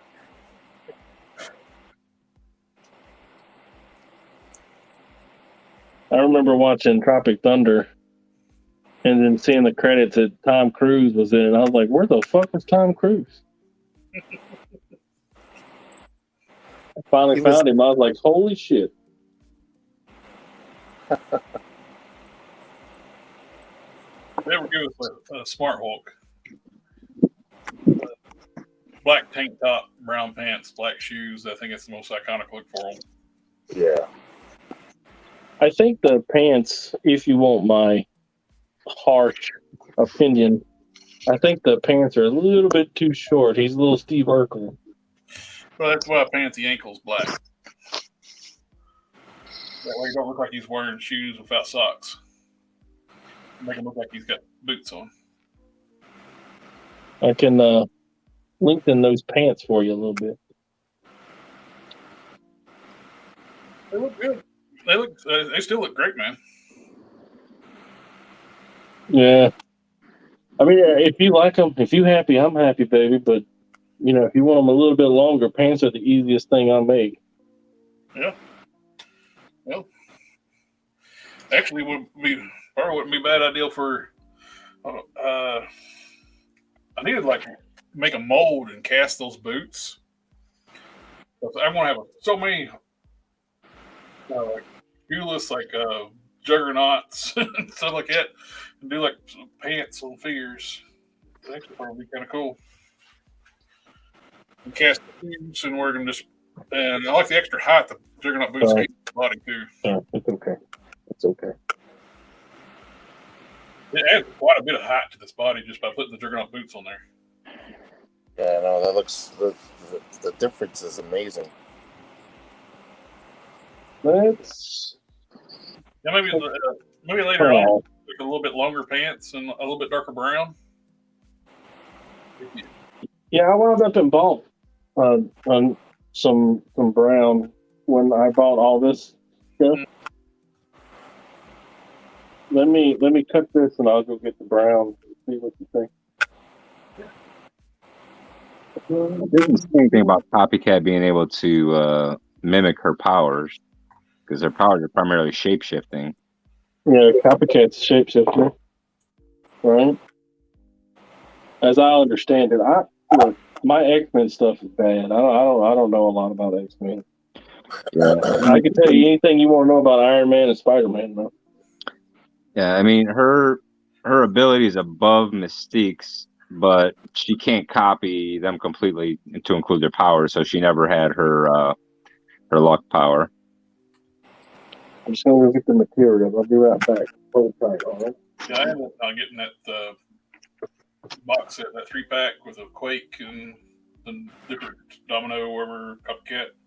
Yeah, I got that one. I'm not a big fan of the Copycat because that stupid piece on her face is all warped in and whatnot, and I'd have to bring it back, heat it up, bring it back, glue it in place. Yeah, the asymmetric look, just weird looking. She's real straight up and down. Her body is just pretty much she's rail legs and super skinny arms. It doesn't look good. Terrible female body they use forever. Oh yeah, it's not impressive. And I don't know anything about Quake or what is it? Quake was? Oh, that's Richter. Richter. Quake is the bad guy one. Yeah. Richter's pretty much, he can control like tectonic plates and the vibrations of the ground. He gets his power from the earth, essentially. Thanks for stopping by. And then Cannonball, he's got the legs in that one, which is better, but I mean, paint job on him was okay and whatnot. But 2 head sculpts, I can't complain. I paid, I think, $60 for that box set or something. All right, so these are my 2 browns. I like the one on the. This is the black for contrast. But I think both of them are going to be darker than the one that I made for you because I think I used all of that for that. I only had just very little left. This one's. No, mine the green. This one looks like it's a shade darker than khaki. Yeah. Yeah, see, this one's a legit brown. This is the brown that I was using for the assassin. And then this one right here, this is like business pants, I'm thinking. I think the one on the right would probably be the best color. Yeah. This one? Yep, that one. Okay, so not that one. That one's outside. All right, well, I got plenty of it.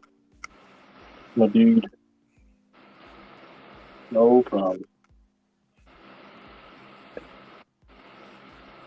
I still plan on using the leather belt that you made me too. I was curious if a Juggernaut belt will work, and it did. That comes with it. It already had a buckle on it, and I got to figure out fabricate a buckle for the leather one. No, I can make you another belt too. I got some thinner leather. If Ooh, that'd be sweet. so, it's not as cheap. These KO bodies are such great for making little kit bashes and custom like these. And basically, I can glue it to this wire right here. Mm-hmm. I can just glue it to this wire right here. Oh, that's cool looking. Yeah. And that would make it, I think it may be too wide. What gauge is that size? It is a flat out 1 centimeter thick. Is that too much? I don't know. 1 centimeter or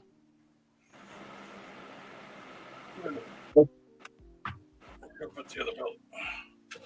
3/8 if you don't want to do the metric.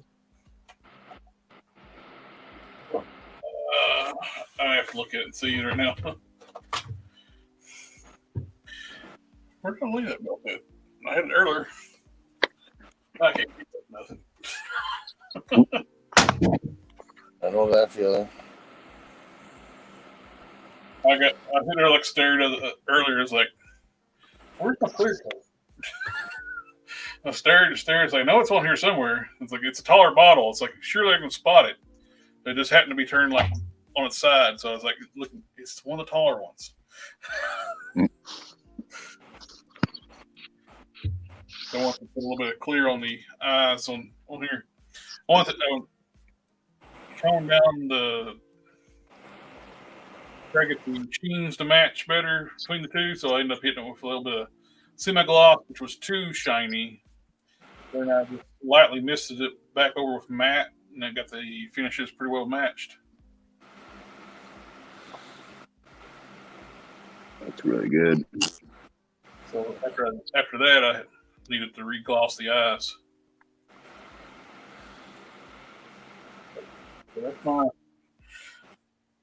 main Hulk and my major Avengers. More than just Avengers. It's almost like a Avengers, Fantastic Four, and all that crossover like display now. No supernatural except for Doctor Strange, which I have an extra Doctor Strange I can put on. Ariel.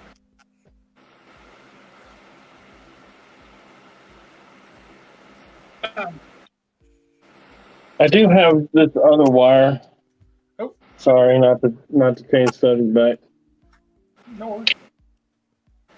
Oh, easy. Oh, pow. And it is significantly smaller. It is half that. It is at 0.5 centimeters, or Just looking at that, it looks like a better size. Yep. man, I'd say they're pretty dang close to a quarter of an inch if you're dirty. You know.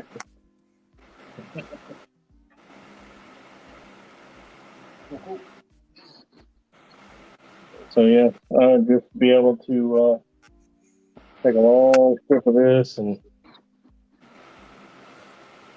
wrap it around it, and then there, Bob's your uncle. You have a let it melt. Very cool. So I can do that if you like. Yes, sir. I would love that.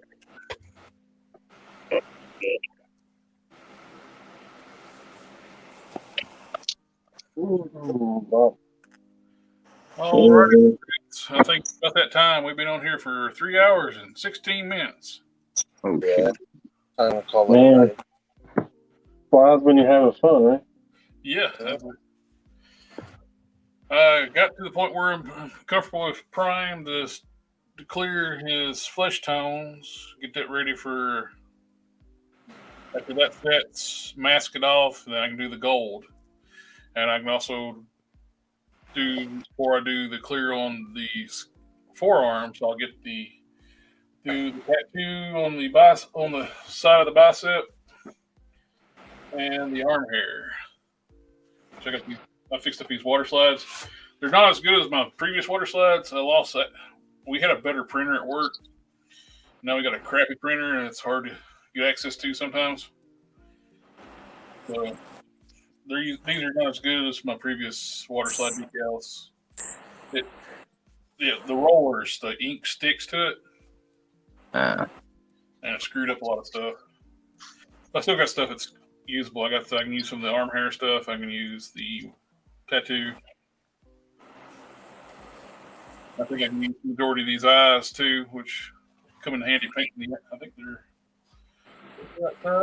I can use these eyes on Prime. That's come in handy. You already go through all the other ones you had? No, I've got another sheet here somewhere I started cutting into. It's like, I've lost it. That's like, I got my workstation just covered up full of stuff. That was the one you were using on the Hulk heads, right? Yeah. But these little small, the smallest size I got here, it looks like it should work.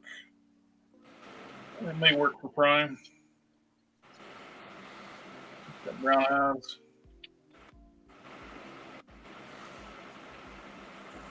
So apparently this fabric likes to hold glitter. I see little sparkles, glitter in it, which reminds me that if you're outside with a flashlight late at night and you're shining across your grass and you keep seeing like little glitter stuff, Yeah. it's not dew, it's spiders. Ah. They're eyeballs. Oh, it reminds me too. Like the Marvel Select Rhino. It's got sparklies in its plastic, like some reflective sparkles in its plastic. I noticed it one night with I was looking for something real quick. Didn't want to turn the lights on. I just used my phone flashlight. Shined up on my shelf. I was like, "What is that reflecting?" The entire figure like about glows when you hit it with the flashlights.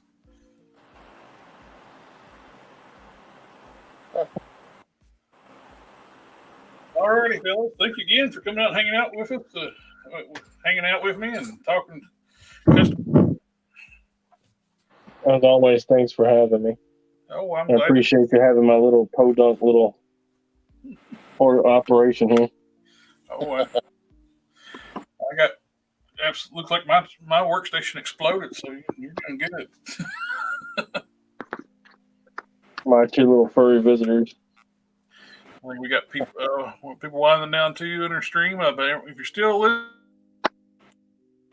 tonight, We appreciate everybody. And like always, you got any questions, always feel free to ask.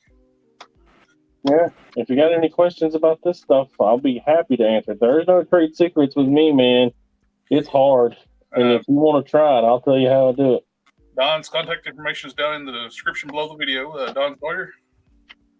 Yep. Shoot me a PM, DM, whatever. I'll be happy to talk to you about it. Yep. And I have my link tree at the bottom too, so I got links to my Instagram if you want to shoot me a question. We got one more comment before we go. Believe me, I do. Captain Moo Cow, bye guys. So thank you for coming out and visiting with us. Listen to us babble on and talk about stuff tonight. Have a good one, sir.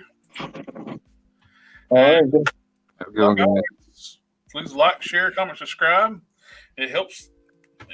That's the easiest thing to help the channel, help it grow. Getting close to 2,600 subscribers. I think it's 2,580 something right now. Oh, next Sunday is right at the 2-year anniversary of the channel. The 19th is the 2-year anniversary.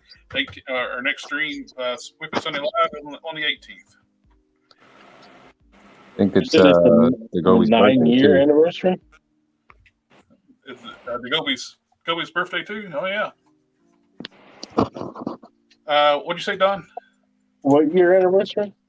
2nd year anniversary of the channel. Second, 222. Yep. Yeah, I can't believe 2020. Be sure to wear your party hats, boys. I actually have to work, so I apologize, but I will be in bed at that time. Thank you, sir.